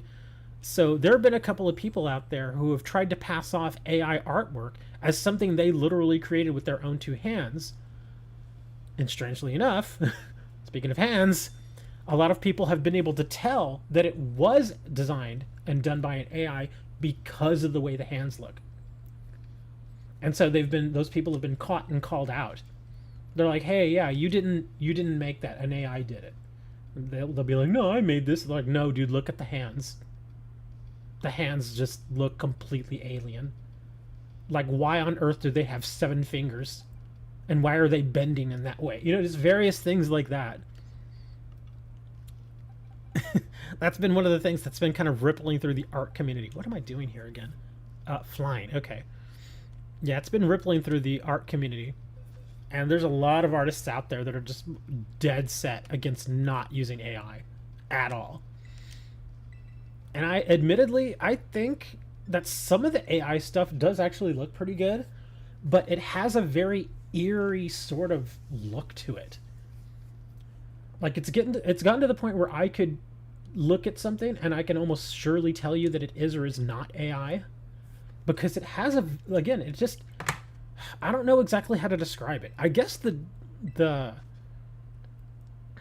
what's the word I'm looking for here? I guess the style. There's a certain style for some reason that most AI artwork tends to take. And it just, especially if it's artwork of human beings, not necessarily of humans, but even something like cartoon characters, stuff like that. There's a very certain way that the AI designs those characters, and it's certain little things that they do, like they make the eyes look a certain way, or they make the mouth look a certain way, and the jawline, stuff like that. Things that, like in cartoons and stuff, may be exaggerated or shrunken or whatever. That's normal, but even in these pieces of art, it just doesn't look quite right. Like, you would look at it and think to yourself, if a human did design that, what on earth were they thinking? Because that just looks like distorted in the worst way. And again, I understand some cartoon characters are purposely distorted to give it a kind of, appeal or look to it on purpose. But some of this AI art that does that, it doesn't feel like it really picks up on those little things that a human would be able to put into it. Yeah, they are very against it, but I get why people dislike it, since it learns from other people's work without their permission. Yeah. That's another thing that's been going on also in the voiceover community. Yeah, in the voiceover community, that's been happening too. Where the most recent one that I can think of is Erica Lindbeck, who I occasionally come across one of her tweets. She's done a lot of voiceover work. And there was a situation where, I forget the name of the company. It was like something Labs AI or something like that. Their whole deal is they come up with AI voices that people can use in their various projects. And somebody had posted a video saying, "Hey," and they were basically telling Erica Lindbeck, they're like, "Hey, Erica, this company made this video, and the voice being used for this character sounds almost exactly like you." And it wasn't just exactly like her, but it was exactly like her portraying one of her well-known characters that she's done for anime. And so, obviously, they went and they looked, and Erica was obviously upset. And a lot of people started contacting that company saying, "Hey, we know you stole this voice. You need to take this down. You need to stop doing this." And that company was like, "No, we swear we didn't steal this voice. This was something the AI just came up with." Strangely enough, they went back to the original video, and it says right there, "Voice sampled from Erica Lindbeck." So yes, the AI absolutely ripped it off. And once that was proven to them and shared with them, they basically were like, "Oh, sorry." Because, yeah, you just can't do that, man. You can't just steal people's voices like that. And I get it. It's hard to come up with a voice that you can use for something like AI unless you have something to sample it with. But at the same time, again, you can't just go out and steal people's means of supporting themselves. You just can't do it.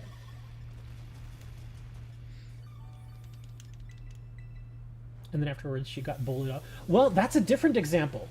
There were two different examples. There were two of them. Because initially, there was one that she found on her own. And the thing is that Erica, after being asked about this, she addressed that whole thing about her going offline on Twitter for a while. And she was like, "Well, it may seem like it, but sometimes she just shuts down all her socials and unplugs periodically," which I've actually found in the past that she does do. Like sometimes, just for no reason, it'll say that her account is closed for like a day or two, just so she's not tempted to go back and screw around with things like Twitter and Facebook. Because again, it's that sort of stuff. It can, sometimes you just have to unplug. You have to go away for a little while. And I think that definitely played into her deciding to unplug for a while, but she did come back. But then again, like I said, when she came back, there was another one, and this time around nobody bullied her because it was proven without a doubt that they definitely stole her voice. Yeah, it's especially with Erica, there have been several examples of them stealing her voice. And I'm sure it's happened with other voiceover artists. That's just the one that I think of the most because that's the one I see on Twitter the most. It may not necessarily be that she's the only one being targeted. I'm sure all of them are being targeted. But it just so happens that that's the one that always pops up for me. There are other voiceover artists that occasionally pop up for me, like the guy that does the Chainsaw Man voice. What is his name? I think it's Colt Levy or something like that. There's also Jenny Yokobura, who does a couple of voices in Genshin Impact. She does, is it Yoimiya? The little fire chick. She voices Yoimiya, so I see her stuff occasionally. I also see, oh God, what is her name? I think it's Jen McHale. She does the voice of Ash from Overwatch, and she also does the voice from Commander Shepard from the Mass Effect series, the female Shepard. I see her on there a lot too. I'm trying to think. There are plenty of voiceover artists that I see on there, but those are the ones that come up the most for me. In fact, Jen actually had a bit of a controversy too. Well, it wasn't really her fault though. It was not her fault at all. It was a very odd situation. That was that thing, I'm pretty sure you remember it, that whole thing with the Bayonetta voice actress. Do you remember that? That was kind of out there, where the original Bayonetta voice actress didn't come back, but Jen McHale ended up taking her place. And so people were like, "Hey, Jen," because Jen McHale is one of the bigger names in voiceover. Like, everybody respects her because she's just been around so long, and she's done some very, very notable voices. One of them being Commander Shepard. And so people started asking Jen, you know, hey, why'd you take the part? Why'd you do this? Why did you steal her that role? And at the time, Jen was under NDA, so she couldn't even comment on it. And yeah, that whole thing was just all sorts of weird. And as it turns out, that the original Bayonetta voice actress wasn't being very forthcoming. So yeah, that whole thing was a whole ugh. Yeah, but they kind of dragged Jen into that, and wasn't Jen's fault at all, that sort of thing. It was just all sorts of weird. I don't even want to relive it. That's how kind of gross that whole situation was. Because at first, when that, again, I can't even remember her name, but the original Bayonetta voice actress came out and she said all this stuff about how they were trying to underpay her, and that's kind of understandable because a lot of voice actors do not make very much money. But as it turned out, like I said, there were things that she left out. I wouldn't go as far as say that she lied about it, but there were definitely things that she should have mentioned. Like the fact that they did offer her more money, but she initially turned it down because she wanted even more than that.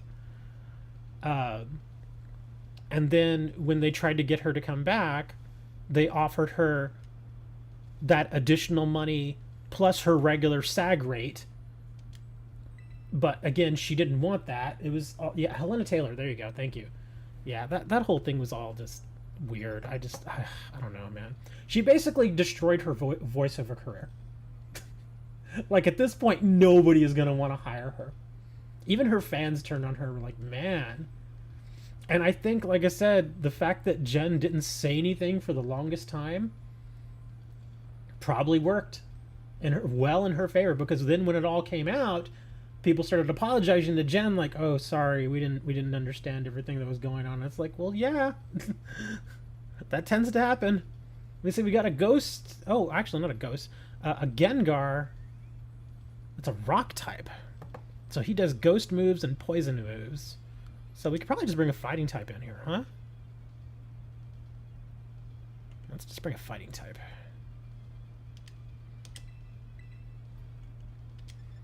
Yeah, after that whole thing that Helena did, it just... I know Yongya covered it. Yongya did like 2 or 3 videos on it. Like, he covered the initial thing, and then he went and did another video after everything else had come out, and it was like, oh boy, this is a mess. She really basically dropped a deuce on Twitter, man. It was bad. I guess the only other thing that could have made it worse is when she made that video if she was holding a ukulele.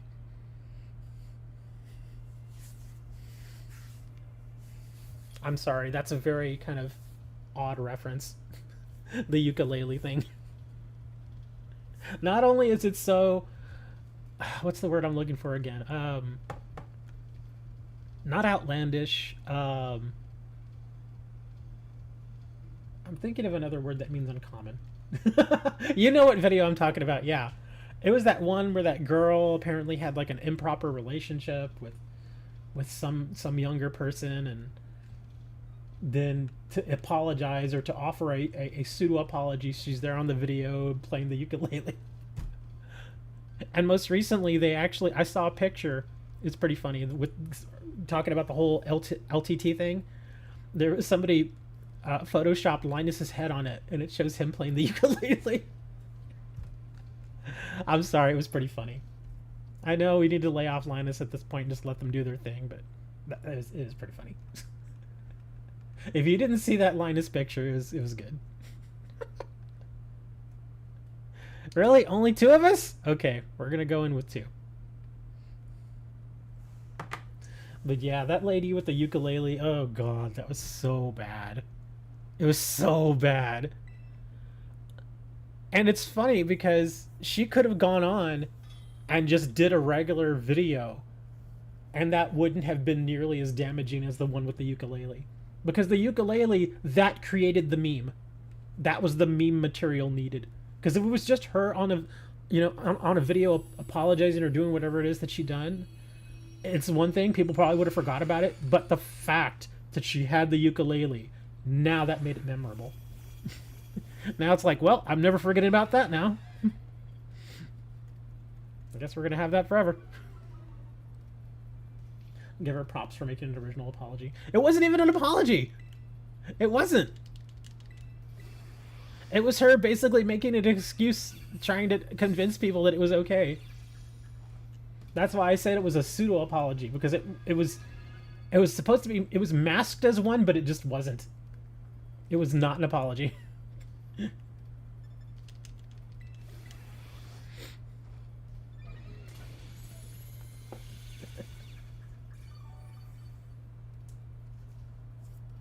DJ's over here like, what are these guys even talking about? And he's just like, I have no clue, man. I'm just here playing Pokemon. Uh-oh. Am I dizzy? Ruh-roh. I'm a bit of a dizzy boy.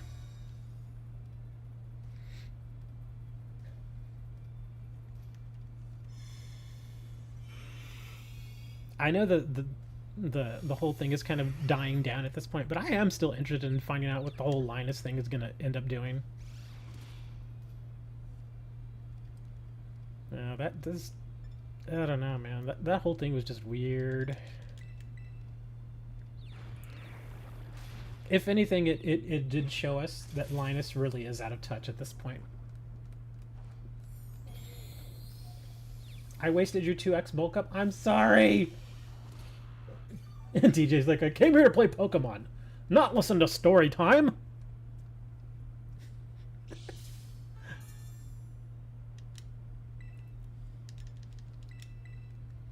What if I tell stories about Pokemon? How about that? Because is that a good middle of the road sort of thing there for you?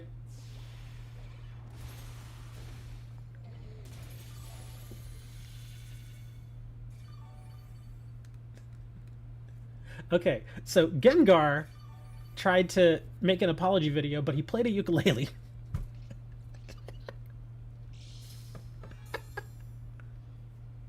And it wasn't really an apology video. There, I'll help. Aw, I was trying to heal you up, but you died. Yeah, see, I did put the cheer in. I was trying to help you out, bro. Sorry. To be fair, you should have healed at that time, too. Yeah, you don't use bulk up when you have like 10% health. You just don't want to do that.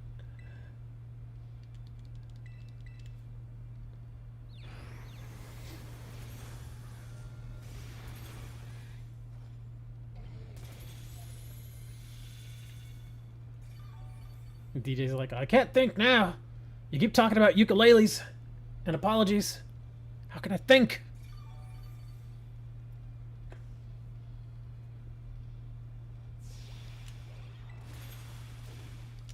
I guess I should just go ahead and belly drum. No, don't confuse me. Darn it. The funny thing is, if he confuses me here, and I try to attack anyway, I could actually kill myself with my own attack because I just belly drummed. I'm actually going to do a heal because I'm hoping not to kill myself here. So I'm going to do a cheer. Get rid of my... forgot Ice Spinner gets rid of the battlefield. No! You Ice Spinnered on me! There, now we're even. I get story time now because you ruined my field.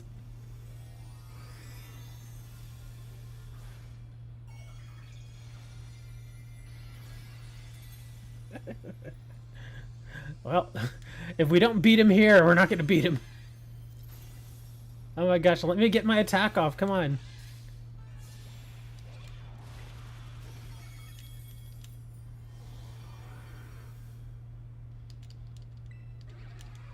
What? My Drain Punch is disabled? Uh-oh, we're going to play her off.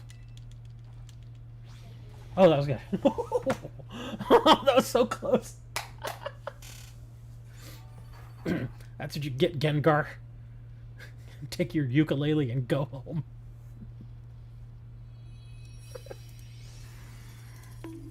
Gonna bonk him on the head with the ukulele. There. I'm gonna take a Pokeball to the head there, buddy.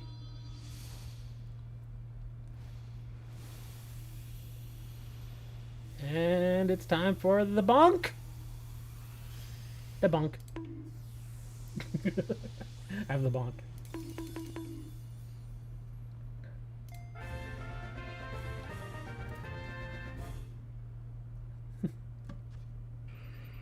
You're headed toward another raid?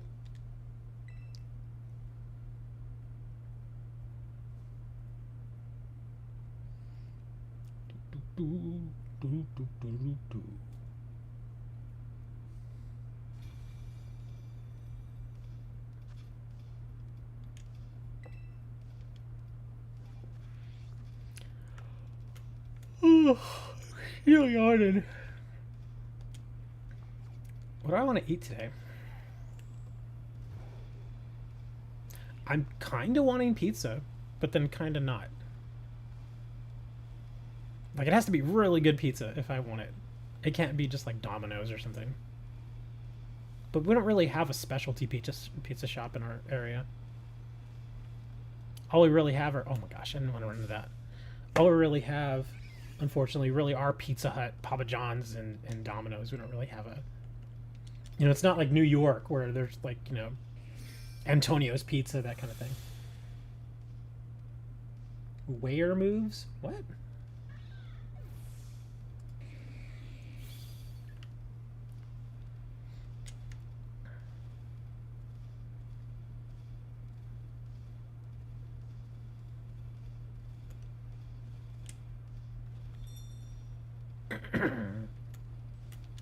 What do we got here? Oh, here's something a little different. Got ourselves a 5-star Dark Serena. I think Serena does grass and psychic, right? A 6-star Bug Vaporeon. Huh, that could be interesting. Let me check something here real quick. Again, Bug doesn't like fire, doesn't like flying. Doesn't like rock. It looks like we're gonna have to take flying against it.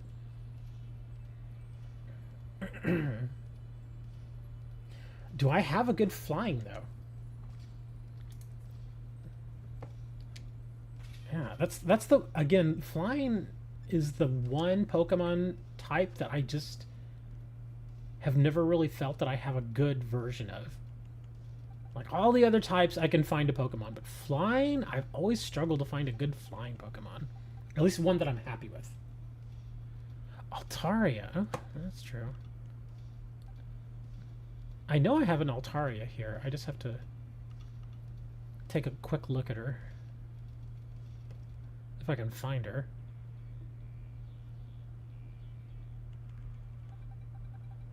I guess flying and electric.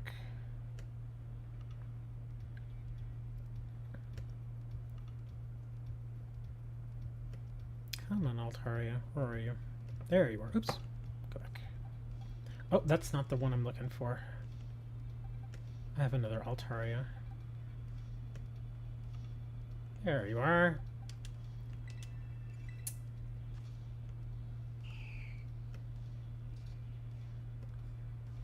She's tuned for regular attack. She's very defensive. Pluck, Dragon Pulse, Cotton Guard, Moonblast. I think Moonblast is not physical, it's a sky attack. Lightning Curl may also make the target flinch. Turn after using, okay. Sing, take down, perish, song, save.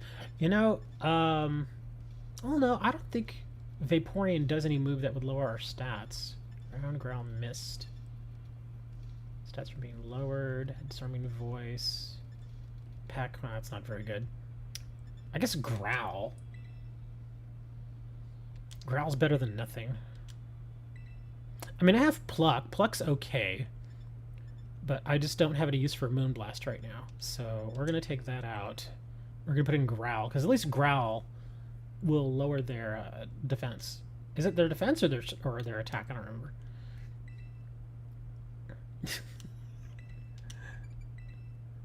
Agility, acrobatics. Thief, Disarming Voice. Aerial Ace. That's actually not terrible. We'll get some Aerial Ace in there.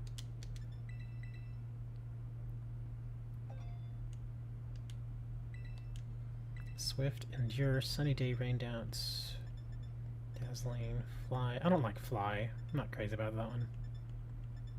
Heatwave, Flamethrower, Play Rough. Helping Hand. Ice Beam.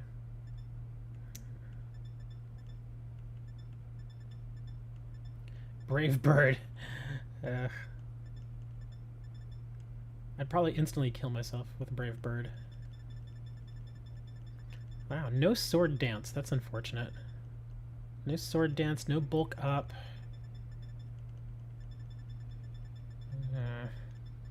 Yeah, nothing to... Well... Oh, Dragon Dance. I guess we'll throw Dragon Dance. Let me see. Cotton Guard. That's for defense stat.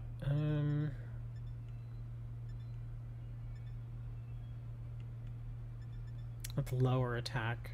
And we're facing a Vaporeon, right? Vaporeon does Water Pulse. I don't even know if it does a regular attack. Like regular attack. Dragon Dance would probably be a little more...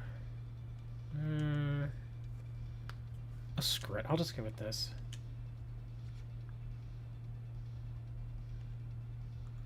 And I do Tera into Flying. Okay, good. Alright. I'll go ahead and I'll just take this Altaria. We'll see how it works.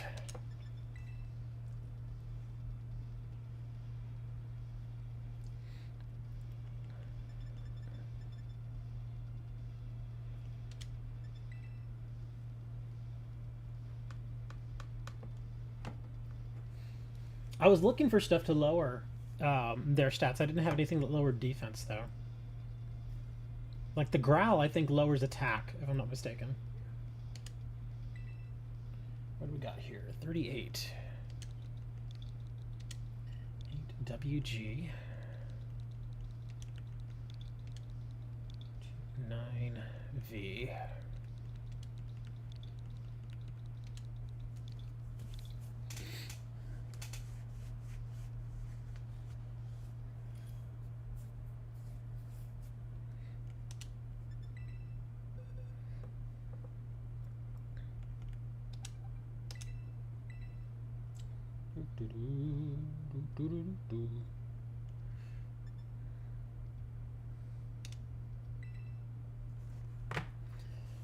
I don't know if we're gonna get anybody else, man. Not too many people today. It shouldn't be too bad. I mean, we did a 6-star earlier with 2 people, and I've soloed some 6-stars, so should be fine. Vaporeon doesn't really necessarily hit that hard. Sorry, I'm popping my fingers.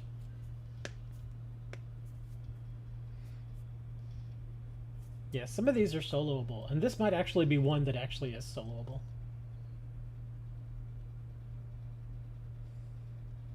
And the only reason I say that is that's if it's assuming you have a really good Pokemon to go with, like all EV trained, hyper trained, all that stuff. We can try with 2. I mean, if we fail, we fail. It's fine. We can always just try again.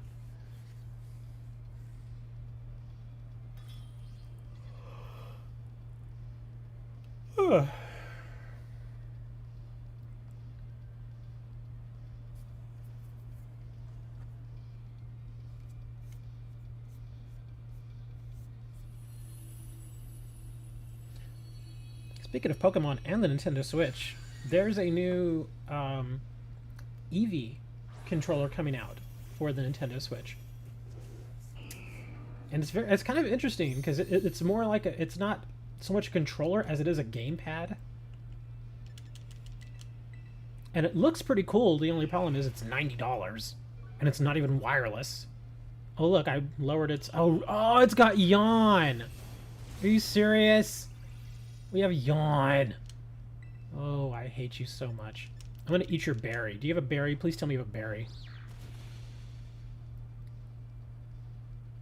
Yep. Used Yawn again.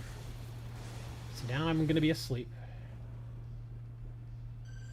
Yeah, she's gonna put all of us to sleep.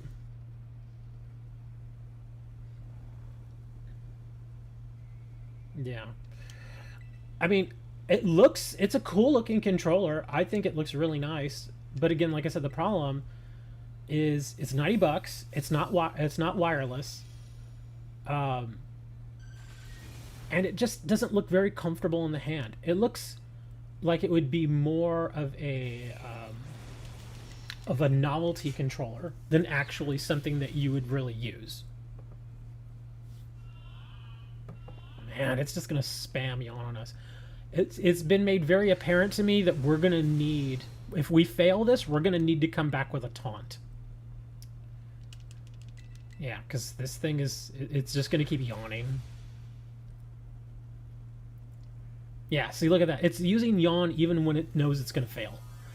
It's spamming yawn at us, basically.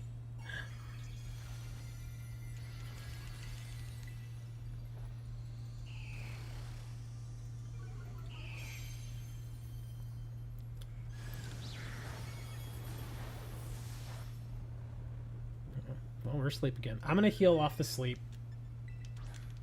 So there.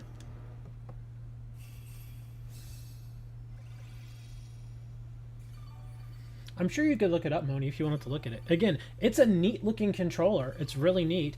And one of the neat things about it is the edges of the controller slide off, like on the Nintendo Switch. You know how you can take off the side controllers and just use them as they are? Those slide off. So it looks kind of neat, but again, it looks uncomfortable in the hand. It's not something you would ever really want to play with. Oh my god. Yawn. Yeah, we're gonna... I don't think we're gonna beat this guy. I'm gonna keep trying, obviously. But if we have to come back, we absolutely have to bring Taunt. Either that or an electric terrain.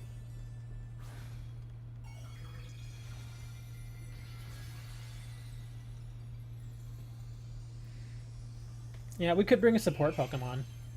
I think Umbreon could probably do most of what we need. Yeah, because unfortunately my Altaria is just not hitting very hard.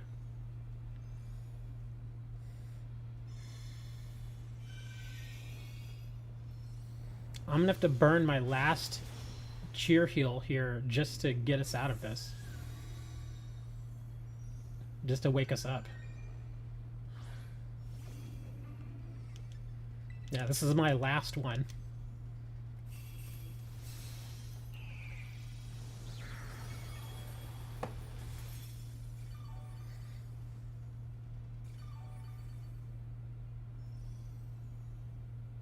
You don't need Miraidon to get electric terrain. Yeah, electric terrain is a castable attack.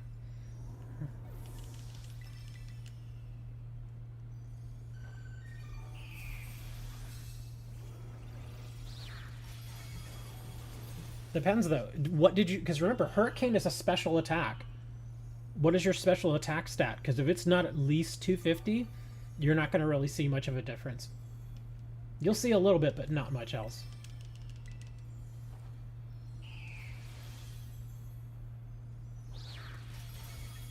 I mean, I'm doing okay damage, but yeah, this is going to take a little while.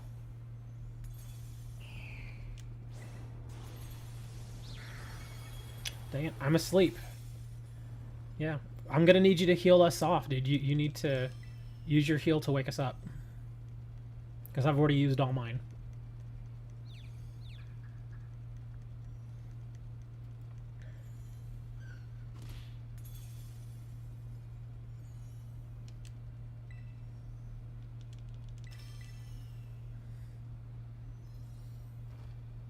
Oh, thankfully I woke up on my own.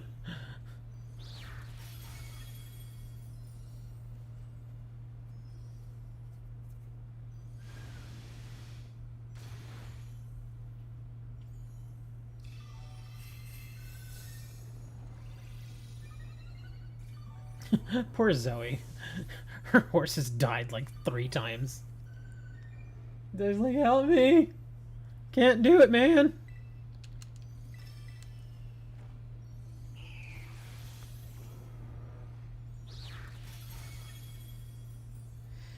Yeah, at this point, we're just simply not doing enough damage. We're not going to be able to win. Come on. I'm not giving up, though. I'm going to keep pushing. Who knows? If we can get through the shield, we have a chance.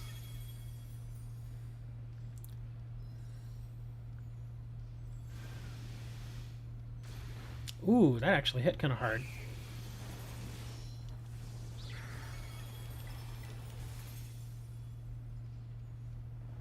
Ugh, I'm asleep again.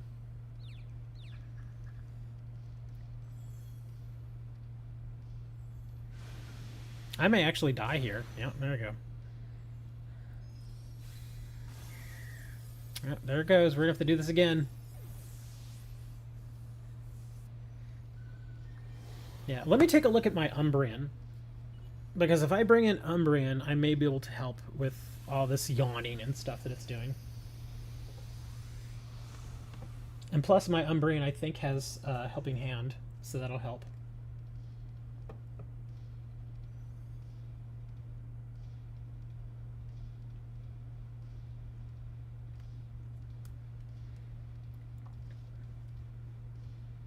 Also, if you find yourself getting close to running out of hurricanes, use a PP up. Yeah, use it now so you get an extra few attacks. Let me take a look at this Umbrian real quick. Where are you? Let's say he's right here.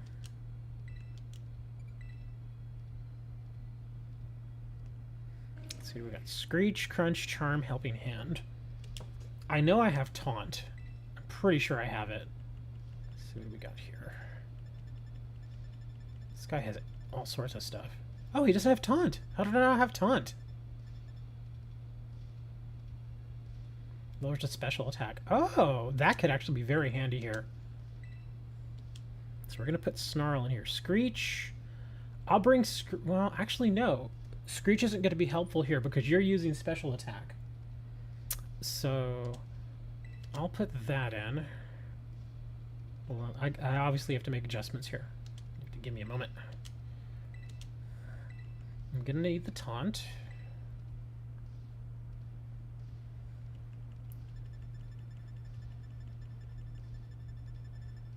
There it is.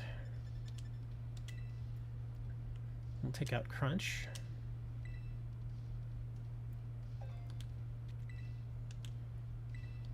Let me check something. Okay, so we got Helping Hand. Oops, wrong way. So we got Helping Hand, Charm. Okay, so special attack, Taunt. Okay, Charm. Those attacks. I could take out Charm. Let me see what I want to take out for Charm. Dig, Crunch, Shadow Ball, Last Resort, Mean Look, Screech, Dark Pulse, Guard Swamp.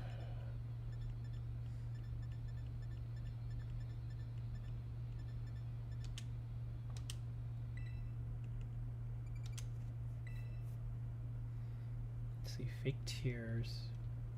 Fake Tears would probably be good too. Yeah, this will help you hit a little bit harder with your Hurricane.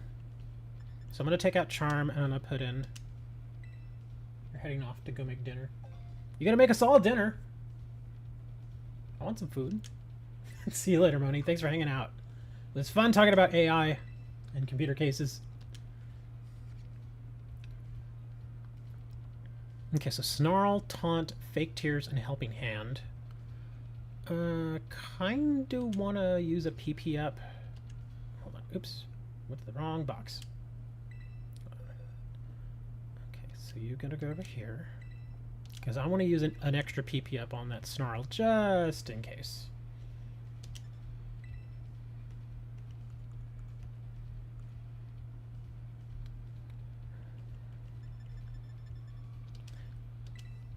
Yeah, I don't think I'll really attack with it much, but...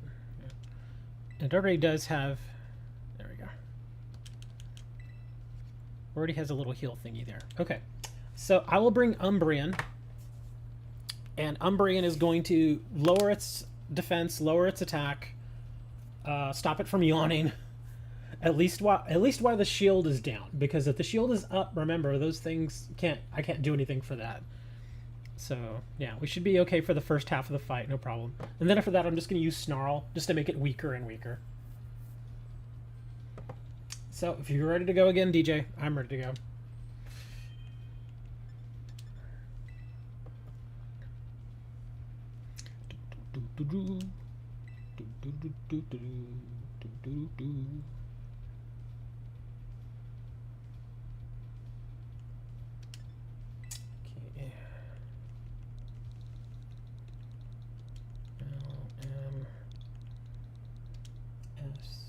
LMS4XT.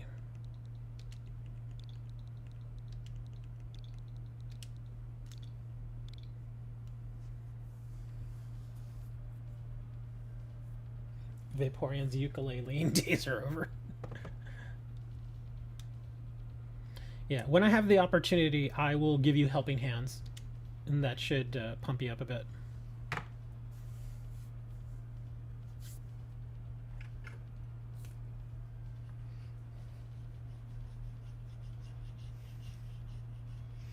And even then, all things considered, we actually got that Vaporeon very close.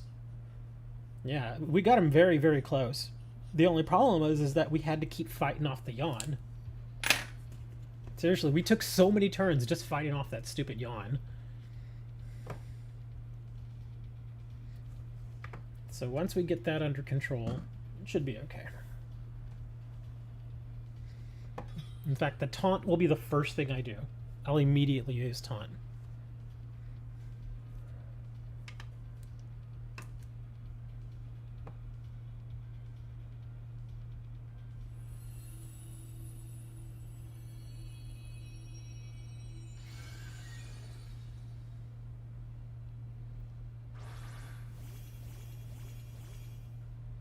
Oh, look, she brought her Umbreon too. That's nice.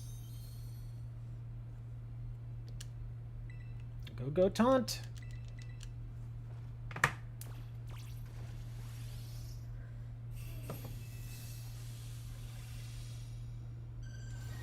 Oh, look at you, immediately doing Tera Blast.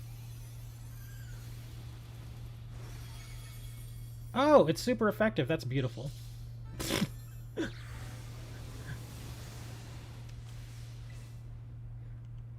So, given that it's super effective on me, we're going to have to do this right now. I'm going to lower the special attack.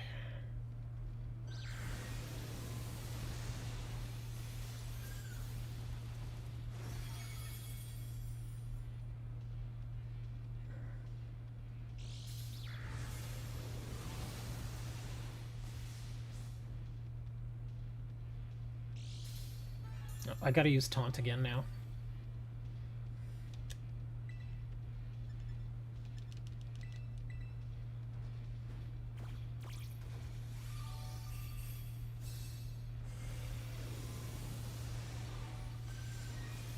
Man, she's just gonna keep rocking that Tera Blast now.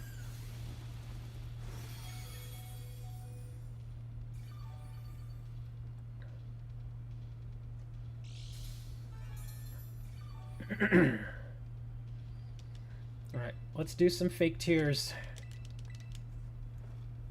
This should help your Hurricane.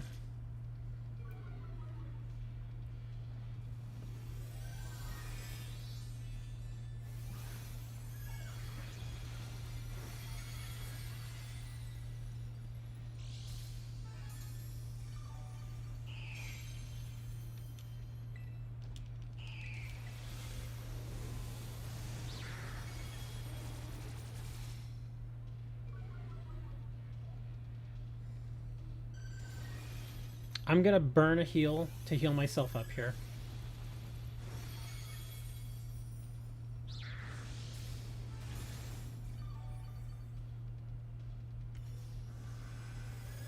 Nah, I don't need Tera Orb Charge.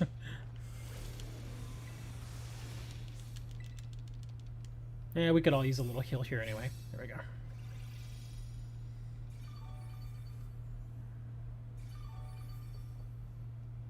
Wow, that was not a big heal. That heal was weak. I expected it to be a little bit better than that.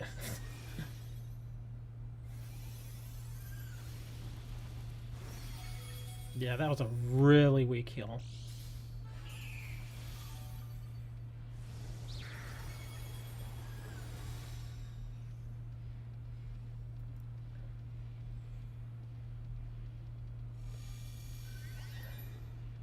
Well, I can't taunt now. At least I don't think I can. Well, no, I think I should be able to. But I still need to heal myself here.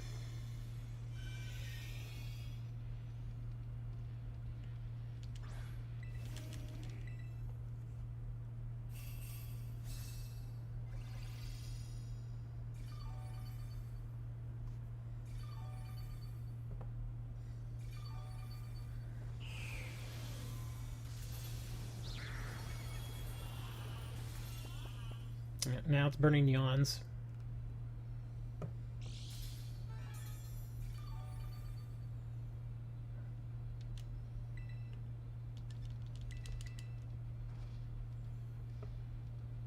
Yeah.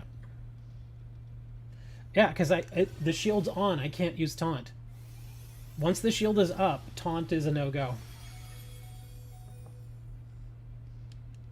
All I can do at this point is start using Snarl. I'm going to probably have to end up letting myself die here. Because I keep burning turns trying to heal myself, so I think I'm just going to use... Oh my gosh, I'm asleep now.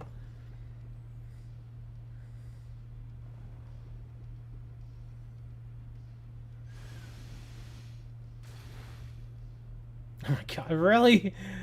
With 4? Might as well just killed me.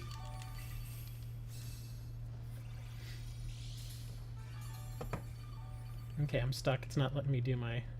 Oh, back up. Here. Well, since I'm here still, I'm going to give you Helping Hand.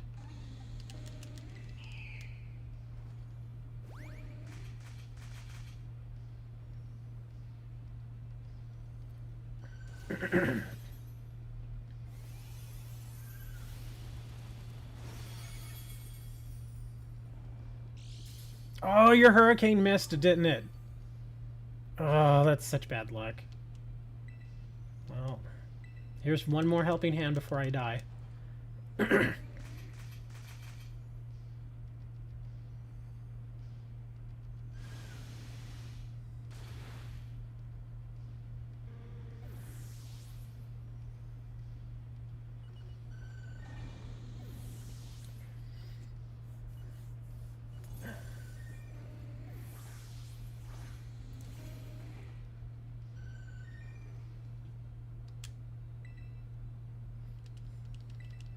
Now, all I can do is really Snarl at this point. Snarl and Helping Hands. And you're asleep, so Helping Hand doesn't do anything. Another yawn. That's the big thing I don't like about Hurricane, is that it has that chance to miss.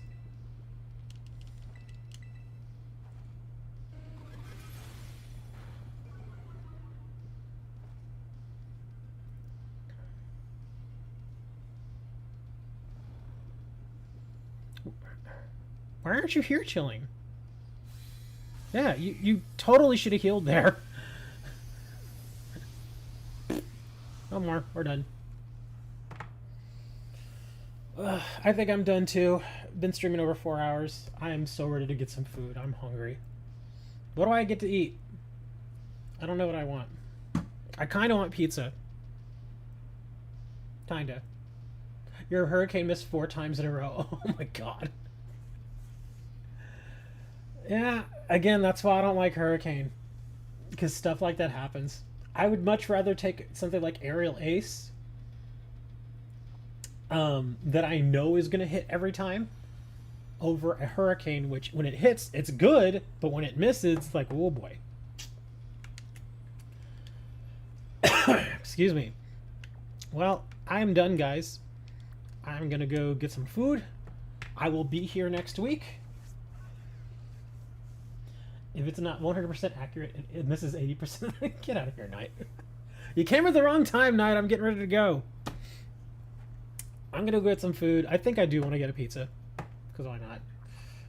I will see you all next week. Again, I will be in Discord for the weekend if you all get bored. Go check out all the other videos on the channel. And I guess, until next time, have fun Connor Remix.